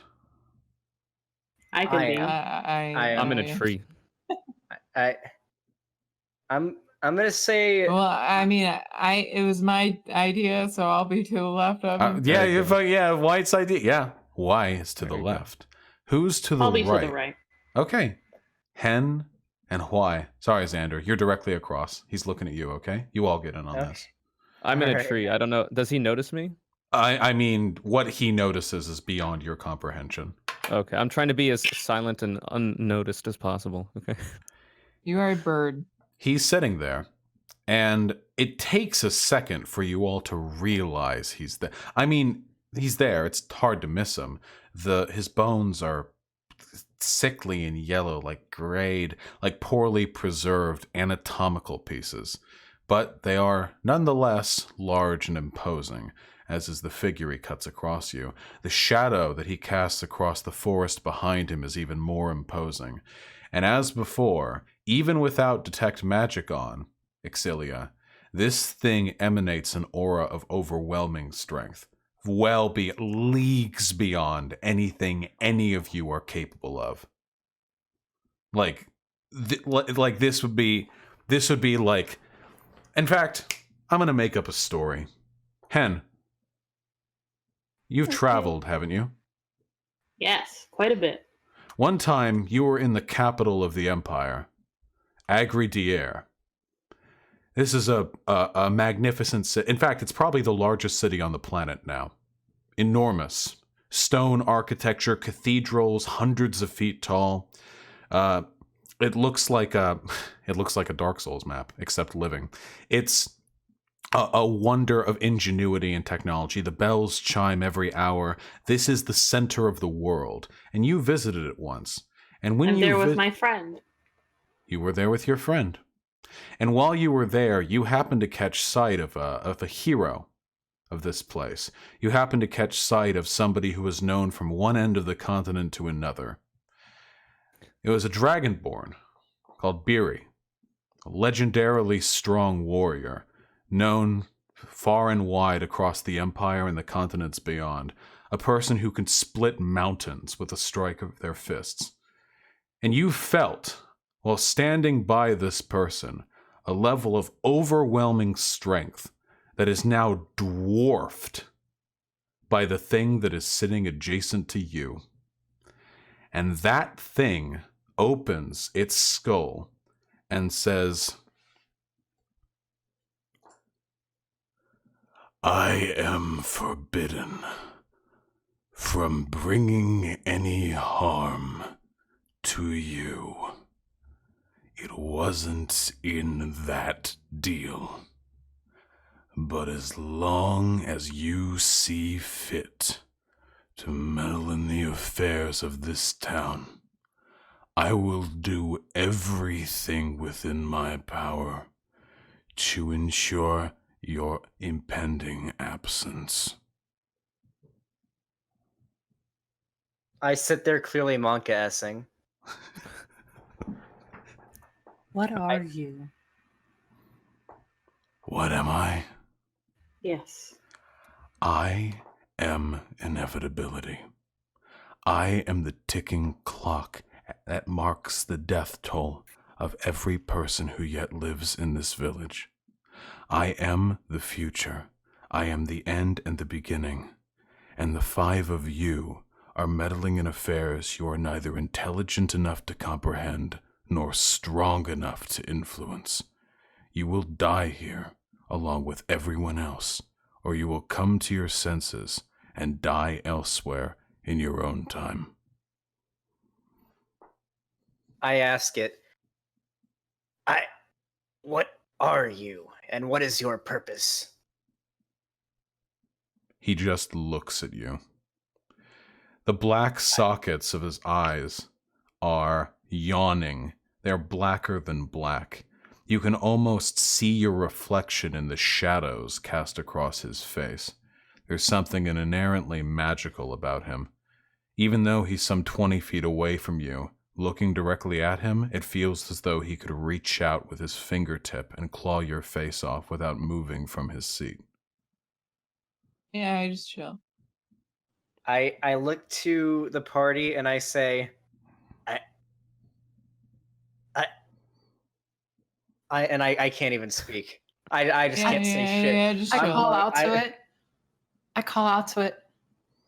Protector?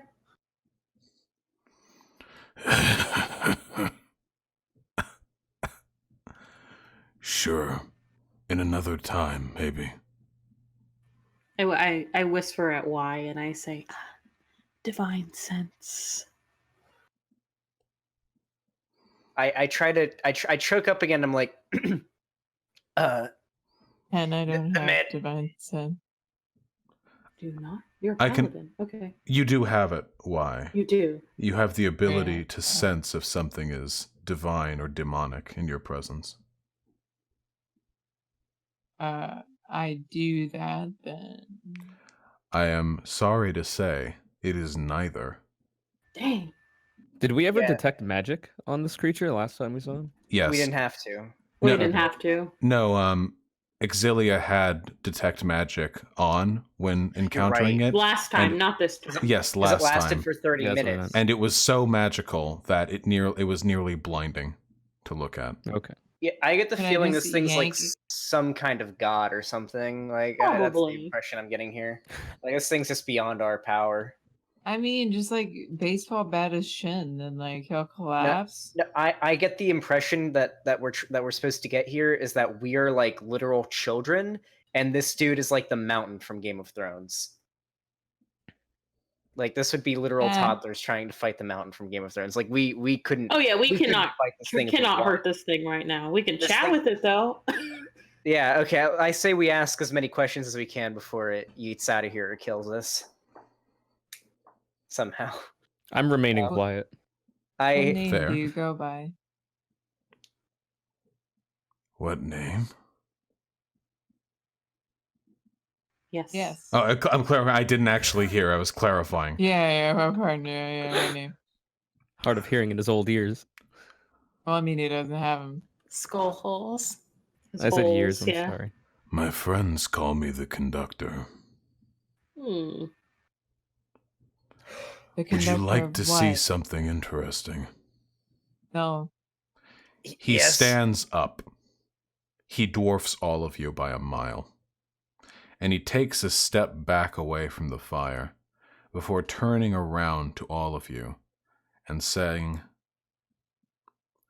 I am not too prideful to admit that my job would be easier if all of you would just leave. Will you just leave? What is Tell us. your job? Yes, Exilia? I was gonna ask to tell us what it is doing here. That's what I asked as well.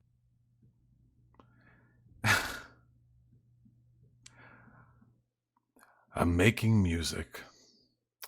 And he takes a step forward into the darkness of the forest, and with the reverberating thump of his bony, cloven hoof hitting the damp floor of the forest, that impact begins the first note of a drum beat. You don't hear it with your ears, you hear it with your head. There's something reverberating inside of your mind.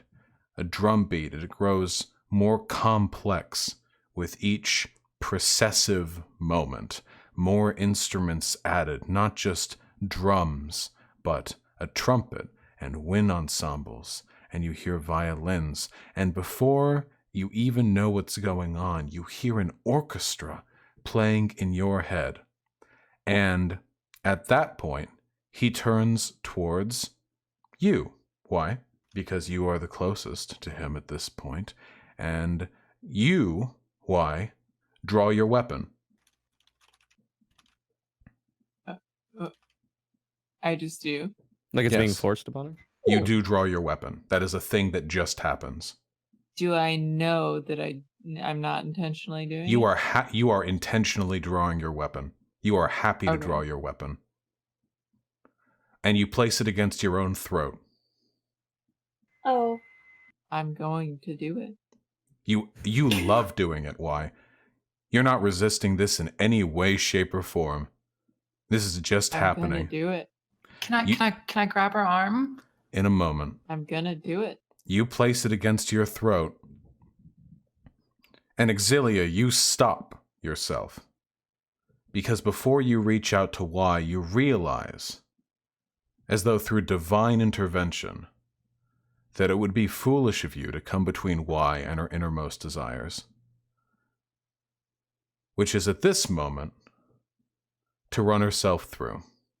But before she does that, the skeleton turns and shrugs and says,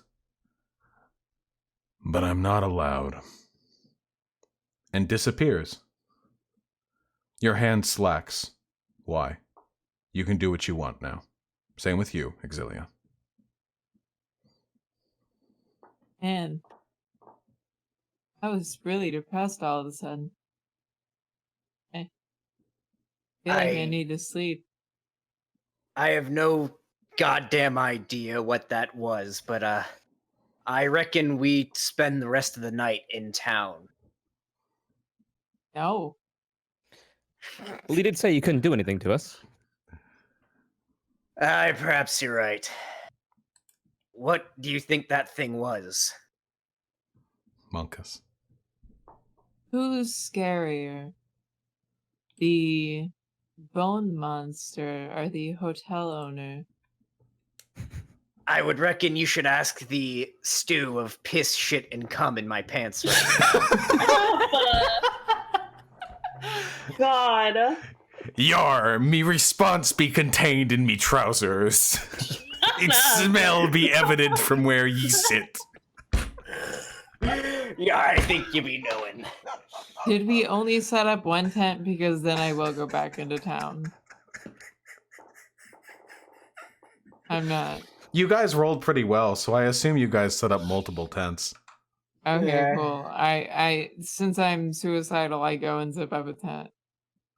Or Wait, I don't get the impression you were Close up a tent. suicidal. I think you were like compelled by this, like by the power of this godlike creature. I didn't that want made to, you- or I didn't want to live anymore. Yeah. You happily obeyed. I don't think you wanted to kill yourself. I think you were just happily obeying what. Well, this part can be what this can be how Y rationalizes. Yeah, I leave so- it. I leave okay. it up to interpretation. That was a Okay. severe psychic attack that was just done to Y's brain, so that can have some pretty devastating fallout on your personality. Yeah, and so I'm depressed, and I don't want to be near shit-stained McGee over here.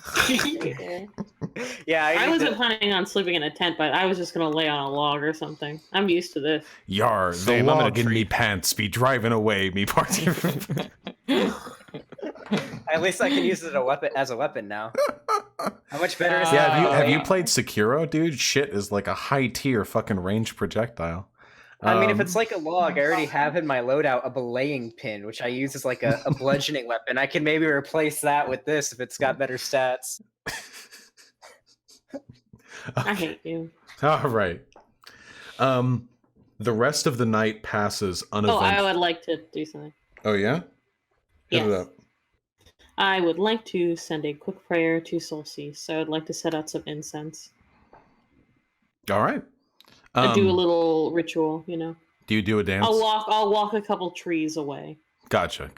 Hell yeah. Well, you're not on your God's speed dial, so no direct response, but you do feel an immense feeling of satisfaction and comfort after performing that. Yeah, I say to him, if there's any elucidation you could give me as to what is happening, maybe I'll see you in my dreams. And then I'll go lean up against the tree Kazooie is in and try to fall asleep. All right. The rest of the night passes uneventfully. I'll be meditating as well, just by the way. Gotcha. before I sleep. You kept well, and you actually get, in spite of everything, fairly restful sleep. The next day begins. You are woken up, actually, by something rather distinctive.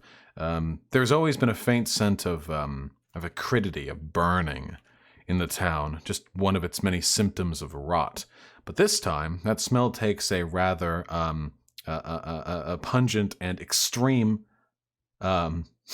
form. The cathedral is on fire, about a quarter mile south of you. And what's more, the wind is blowing the ash and the smoke more or less in your direction. That is what you wake up to. Let's rush towards it. I also. Yeah, I'll scramble to gather my shit and start running. Oh wait, can I clarify here? Have I cleaned my trousers at this point? Yes, you Okay. will say you roll an Actually, you know what? Fuck you. Roll. That's up to you. Okay, You brought this upon yourself. That's up to the rolls. Maybe. apparently. Before I went to bed last night, I went to a nearby stream or something, and I cleaned my shit. You know what I mean? I'm That rolling. wasn't stated. That'd be like a survival check. Okay. Pig got a 15 on shit cleaning. I say that passes, sadly. Okay. Nice. Anyway, you head then. You rush on over back into the village proper. And as you get closer, you realize that it's not actually the cathedral that's on fire. It's the graveyard behind it. The Jesus. stacks of corpses, or not stacks of corpses, sorry. The clustered graves have been lit aflame, and there's a deep, oily burn, foul-smelling one at that is ripping across the length of the graveyard. There are several villagers that are adjacent to this fire, pouring on alcohol. Damn. Okay. I look to my party mates and I'm like, and I actually no, I look around to see if there's anybody else here, or anybody else around. If you'd like, I could go fly above and inspect the area. That's a good idea, Kazooie. Do it. All right, so I will take flight, trying to avoid the plume of smoke so that I do not fly through it and get cancer. Yeah, that and would die. fucking suck, actually. You take flight to survey the area. Roll perception. Okay, Nice. a middling roll. I'll give you 3 pieces of information. There are 6 villagers in total that are adding to this fire. The fire is contained mostly in the areas of the graves that were plague-ridden. And there also seems to be some sort of commotion going on outside of the gravedigger's house. I'll go back to the party as well All right. after surveying. I I relay the information to them, of course. Okay, yeah. Any ideas? I say we check it out. See what the commotion is. To specify, you mean the commotion outside the gravedigger's office. Aye. Okay. And sorry, really quickly, I missed it. Who is pouring gasoline? Alcohol. fuel. There are villagers that are pouring Alcohol. onto the fire. Oh, they're all just doing it? All right, cool. They're not that advanced. Yeah. Pouring, some nitroglycerin C4 on the, adding to it They with got an thermite. Elon Musk flamethrower. You guys head on over back onto the street and down to the gravedigger's place. The commotion is actually Robin, who is pounding aggressively at the door, quite loudly, as he was when you first met him. In fact, hey, Robert, they're burning the corpses, Rob. Oh, shit. What do you want? Wait, to Oh. us? With Yes. the fire. Aye, what be going on here? What's the commotion? You There's guys a having a cookout? fucking fire! Do you need our help to put it out? I think we have to put it out. I don't know what to do. Robert hasn't. The door is locked for the first time since I've come here. You, Drow, could you break this door down? Aye. Let me give it a shot. Roll a strength check to do so. Okay. Fuck, where is it? It's just the top left. Top left? Oh, yeah, you're right. Hell yeah. If he has morphine, Oh, take it. You kick the door as hard as you can, but you fuck up your technique a little bit and come at it from kind of an angle, and you sprain the shit out of your ankle. Holy shit, that fucking hurts. Whoo, dilly, Doctor. just a fucking... Doctor. Ooh! God! Can we get a doctor? To be fair, I still had a little bit of shit in my pants, so maybe that had Slip something to it do in? with it. Are you gonna Seems go like for it Xander again? Really fucked it It on this slipped one. down into the shoe real quick. Yeah, when I lifted, like when I did the motion to lift my legs, a little bit Yeah, came kick out, it again. and it just sort of, yeah. Can I use my other leg to kick Yes, it? go for it. Yar, me non-shit ass leg. lube, fucked up me aim. Yeah, go on. Roll.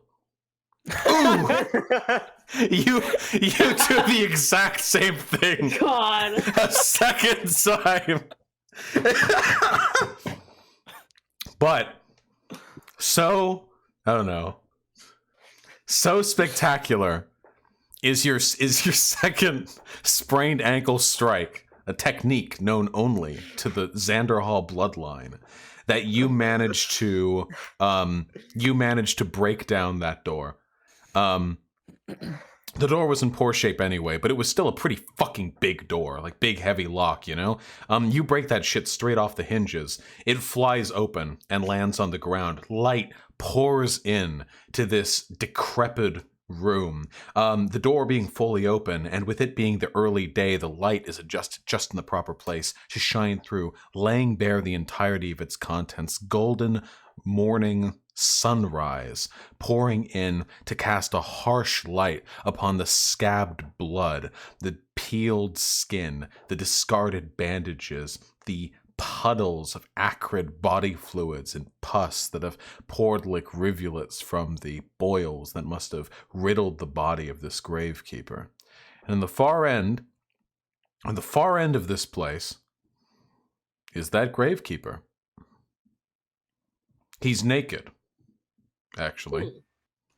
His bandages are on the floor. He doesn't have to wear clothes underneath those. He's leaning with one hand against that painting he did, that white depiction of the Protector on the far wall. He's leaning on his one good arm. His body is, to put it lightly, a mess. His back has been so ravaged by this plague that you can see the thin, almost paper-thin skin clinging to the striations of muscle against his lean body. You see boil and plague and open scab, blood dripping down the length of his back. There is no fat anywhere in his body. There is very little muscle. Bone is exposed at certain points. What little muscle there is has grown transparent to the extent that he is nearly as much a skeleton as the painting he's leaning on. He turns to look at all of you. The light is just barely hitting his ankles. He moves his feet away. Hey, Robert, you okay over there? Oh, God. oh, it's you. I...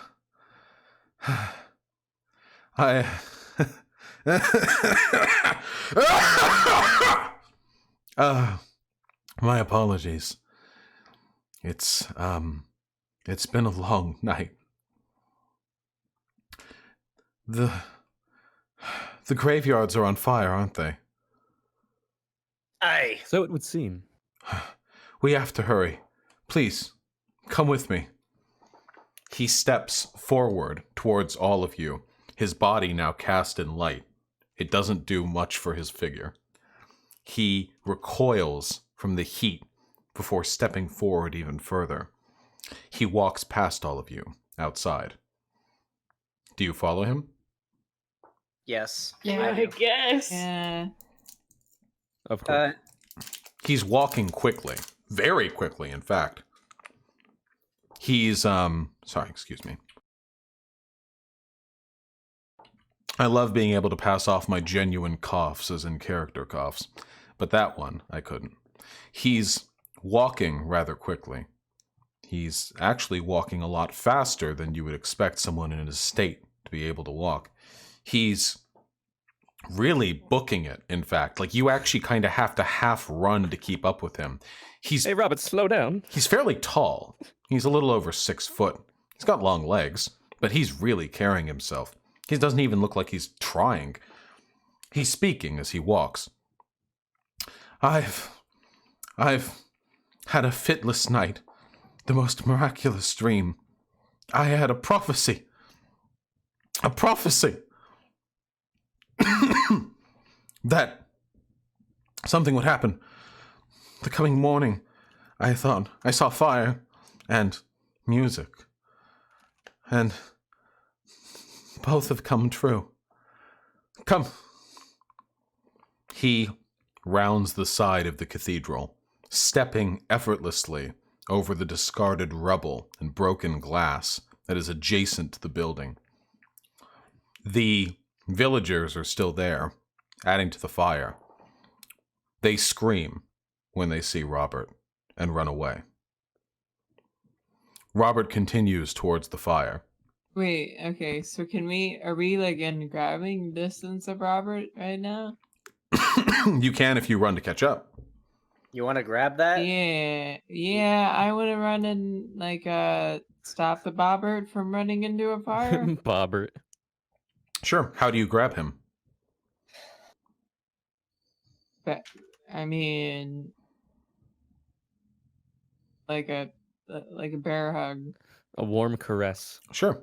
Make a dexterity check. He's rather lithe, so You split him Well, in half. I mean, like that's why it's a bear hug, yeah. Why, you're gonna deglove him? you're trying to get him Wait. first. Wait, which one was it? Sorry. Dexterity check. He rolled rather low. Dexterity. Try not Oh, to hurt this man. we have a tie. Ooh. 5-5. Imagine not being Roll. as dexterous as a man on death's door. Roll again. Oh. Ooh. Ooh. He manages to slip by. You reach out with one hand and just barely manage to grab his wrist. And he, just not even by yanking away, but just by continuing to walk forward, shunts the skin of his wrist off. Your grip peels the skin of the lower half of his palm Ooh. and a bit of his wrist off. Boils split as you peel the skin, and muscle fiber and bone expose themselves along the base of the wrist. He doesn't seem to notice much. Why are you trying to hold hands with this man? Seems like there's more pressing issues. I think he should be allowed to go. Do you want to see Okay. something? Aye. Not again. Do you want to I see can't see something? Aye. He's standing in front of the fire. All of this So- is an illusion. What? There's no fire. What? What? Robert, I don't think so. Bobbert's got no hand skin. Can't you Just let him see it? go. See That- what? That looks a lot like a fucking fire to me, lad. What? He says with zealousness in his voice. What is a fire? Xanderhal? I would like to try to It find is- like a stick on the ground and throw it into the fire, see what happens. I Sure, answer hold- back. wait, really quickly. This stick catches on fire. It Excellent. poofs. Now Yes, we know. Xanderhal? I say back. Fire be a chemical reaction and a release of energy from burning matter. You're blind. Would we know that? Fire is It's a not for a dragon. pretense. Fire is Earth's lofty efforts to reach up to the heavens. But we know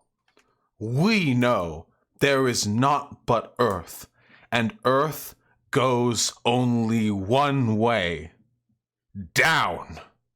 And he Oh, turns we around have to the mountains. fire, and with a wave of his arm, a gust of wind soars from the west and blows the fire down to nothing. The wind knocks off extraneous bits of clothing, blasting your coats backwards. You have to dig your feet into the dirt to keep from being moved with it. A fence on the far side of the graveyard is blown out completely, planks of wood flying out as though they've been struck by a maelstrom. And before him, now, just a few feet away, is not a fire pit, is not a burnt graveyard. It's a hole. 50 feet across Okay. on both sides. Black. Could The sunlight this be the doesn't mass touch its grave? insides. Lads, I think this dude might be a fucking demon. Well, Xander, you did say we might want to burn the bodies. Maybe that's what he's done. Looks like it. He turns back around to the 5 of you and says, I hear drums. And falls backwards. Yeah. Let's take him to the inn. He fell into the hole, I think. Yes. Oh. Yeah. Let's go feel bad about him. Can I inspect this hole? Is there anything that I can see? Would that be like investigation? You can investigate that hole. Ooh. Fuck yeah! Hold on, where's that investigation? Who's jumping in first?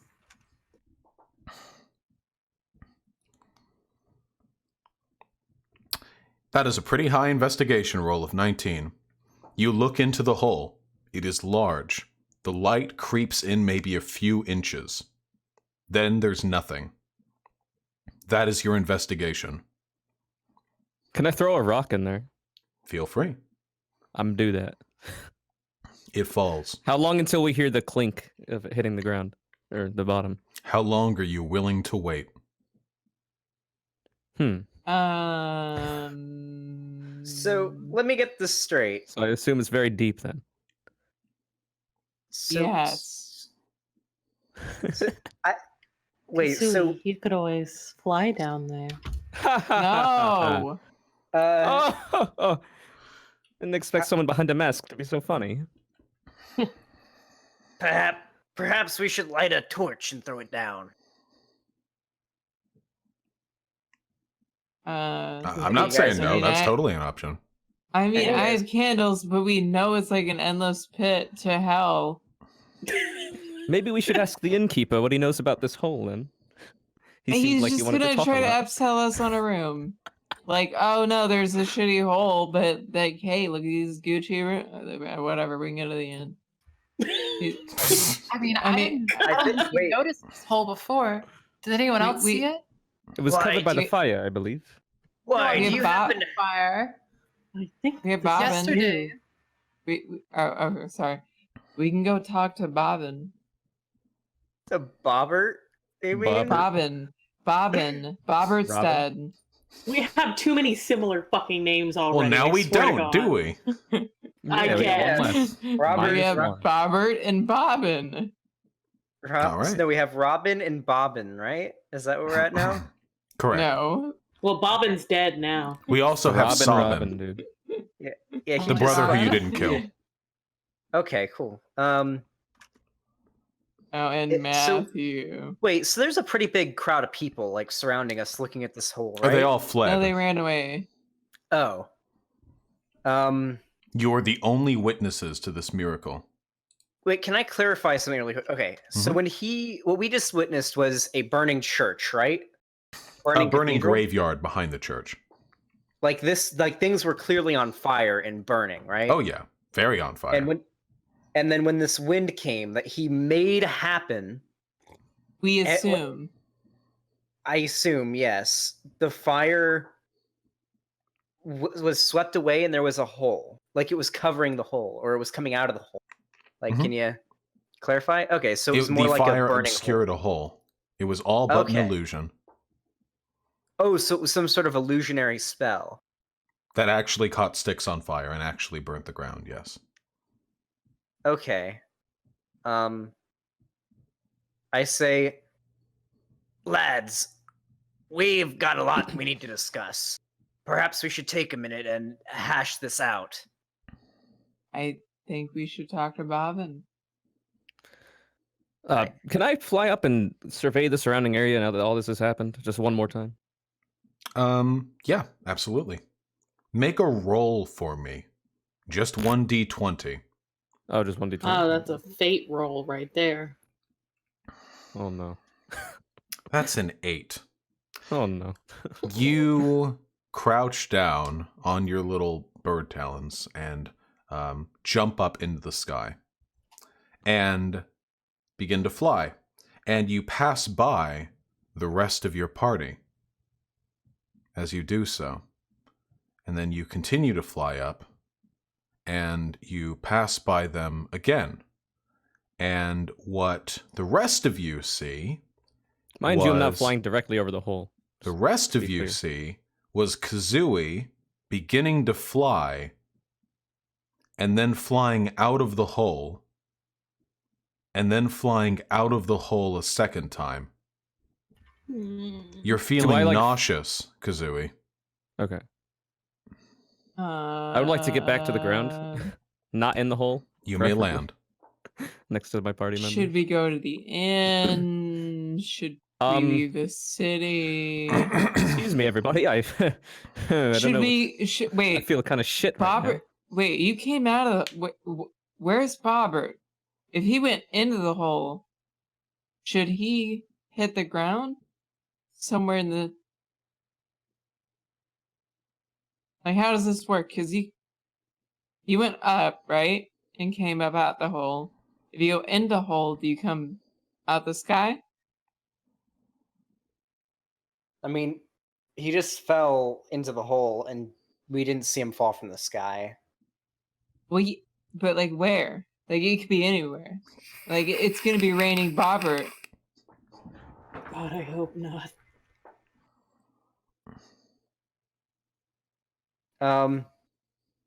I suggest perhaps one of us jumps into the hole. No, that's fucking stupid. Okay, here's my. All right, oh, wait, Xander, no, go okay, ahead. we gotta be in here. Yeah, Okay. Xander, be my fucking guest, What? man. What I think is happening is the hole is an illusion and the fire is still going. Can I cast detect magic? Yeah, you certainly can. I would like to step forward to the hole and wave my hand over it. Sure. Let's resolve this first. Exilia, you cast Detect Magic. Roll a Constitution saving throw.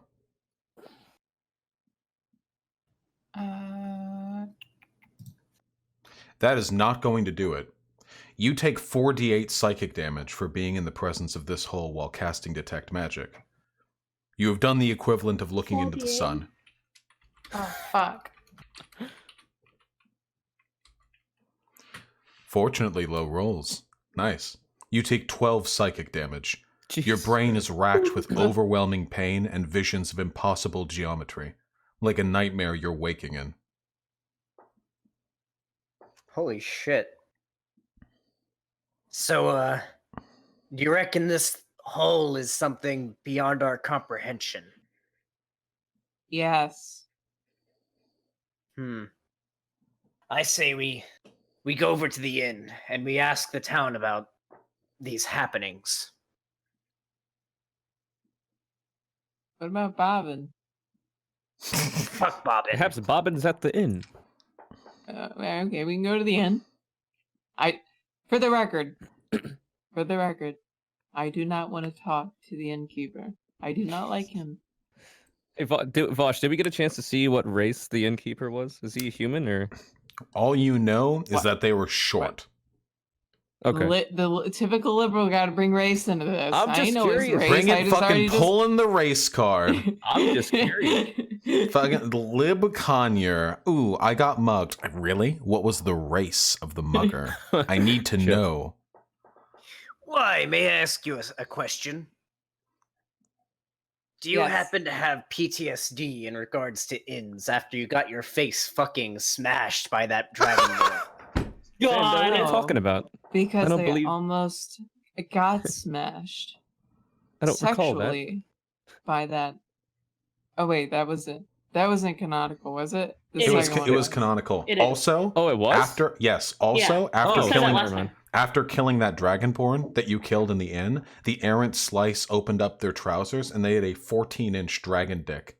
It was enormous. Yeah, and it was Hen physically kind of perfect. leans over and it's like it was worth. I think Yeah. that situation was entirely worth like the risk. You know, like I'll take a sucker punch for like the fuck. Yeah, Hen nods enthusiastically. You took more than a sucker punch. You were like nearly cut in half. Wow.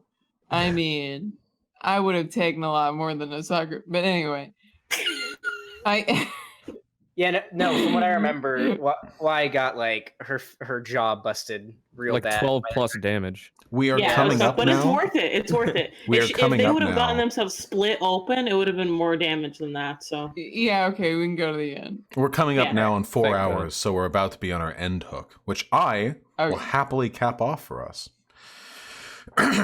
As you walk back towards where you know the inn is, you pass by Robin. Robin has his cap in his hands. He's holding it down by his waist. He looks mournful, like he's getting ready for a funeral. As you enter the inn, it takes a little while this time for the voice to call out.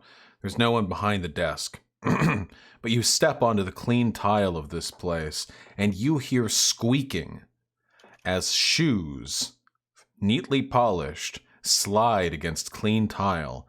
And from down the hallway that leads into the adjacent rooms in this inn, you see a tiny figure dart around. Hey! Oh, wow! You guys came back! Oh, I really wasn't expecting that. I thought I'd given you the wrong impression, but I didn't mean to. Okay, all right. Now you're here. Hello! And he squeaks to a halt on these freshly cleaned floors, and he takes his bellhop cap and gives you a little curtsy, and you are looking at the face of a 14-year-old boy. A pencil-thin, wispy mustache atop his upper lip, and one eye missing. A black pit where his left eye should be. Oh. Cracks and bloodied veins ripping across his face from its epicenter, like the aftermath of a bomb. Oh, hey! Hi, what is your... What's your name, young lad? My name? Oh, my name's Anderson. What's your name? Anderson. Anderson, my friend over here, White, she seemed to really like you when you passed by. She had a question for you. Oh, White! It's wonderful to meet you. What's your question? I can answer any question you got. Well, Bob, do you own this inn? Oh, Bob. yeah. I inherited it from my folks after they went away. What happened to your eye? Same thing that happened to my parents. What do you mean went away? Wait, I'm trying to be What? tactful, sir. wait. That's what? No need for formalities out here, lad. Tell us what happened. Well, the same thing as the rest of the town, of course. This was brought So upon you- us by sin. I've been listening, to Robert. It was brought upon us by sin, so I'm running this in the best damn way I can. Instead of my parents, at least there aren't many people who come by, so it's easy to clean. Is there anything I can do for you? We've got food When was and the last drink. time you had business here? Oh, well, money doesn't really mean much around here anymore, so it's been a while. What do you enjoy, Anderson, buddy? What do I enjoy? Yeah. Oh, well, giving people the best service they can possibly experience.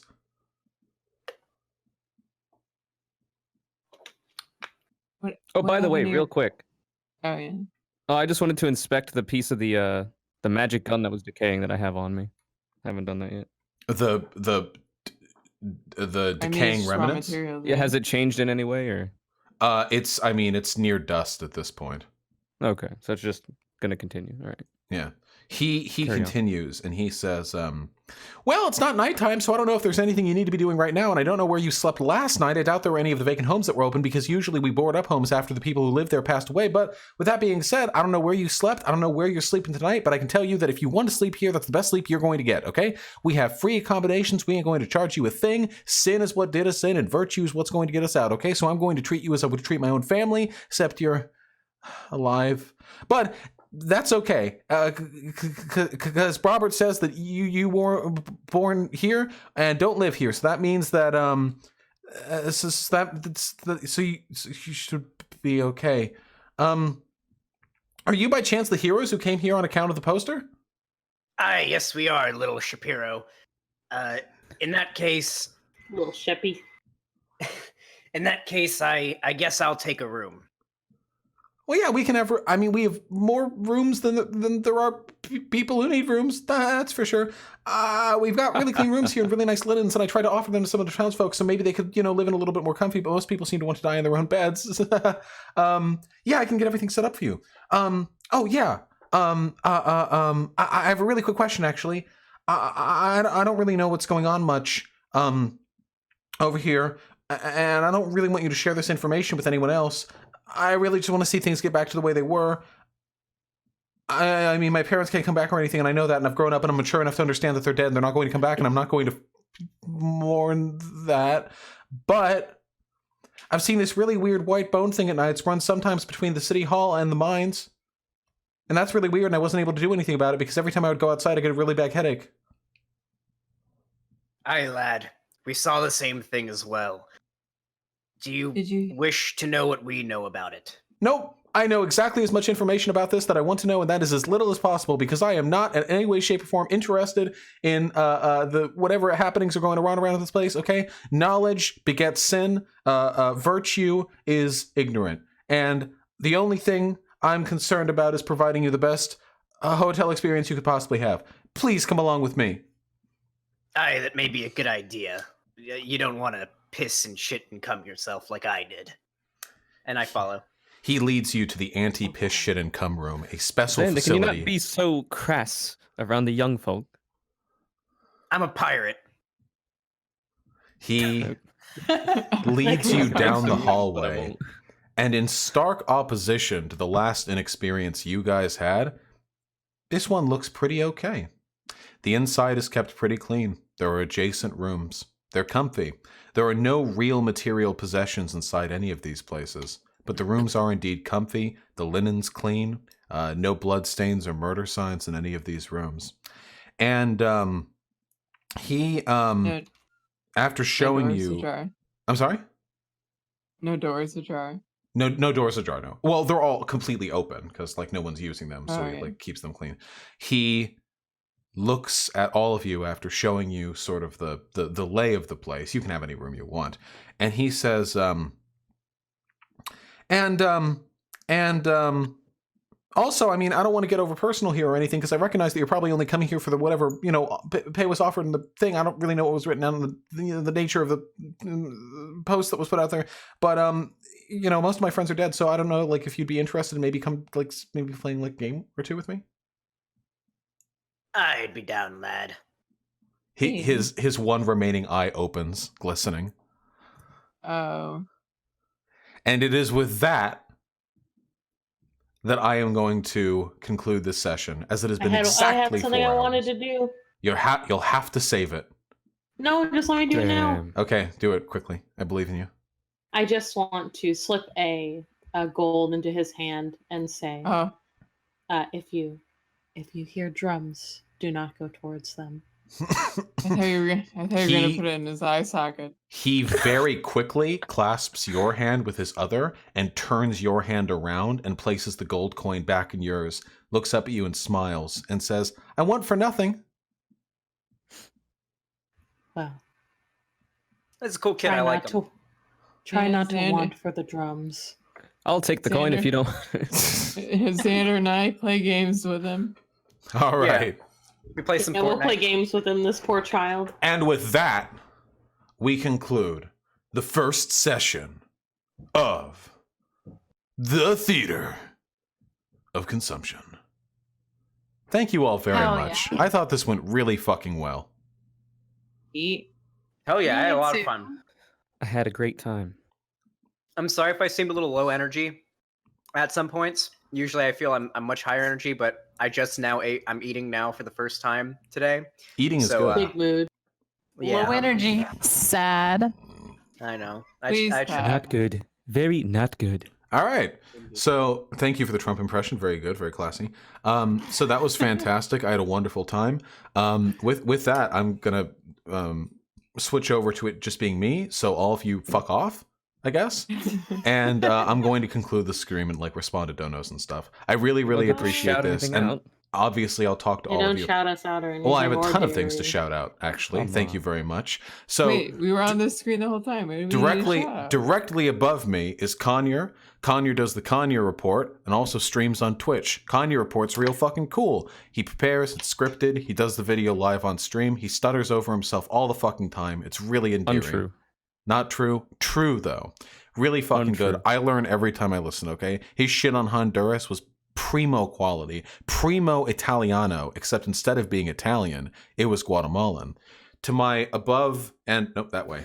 To my above and right over there is Verminhands. That's my girlfriend.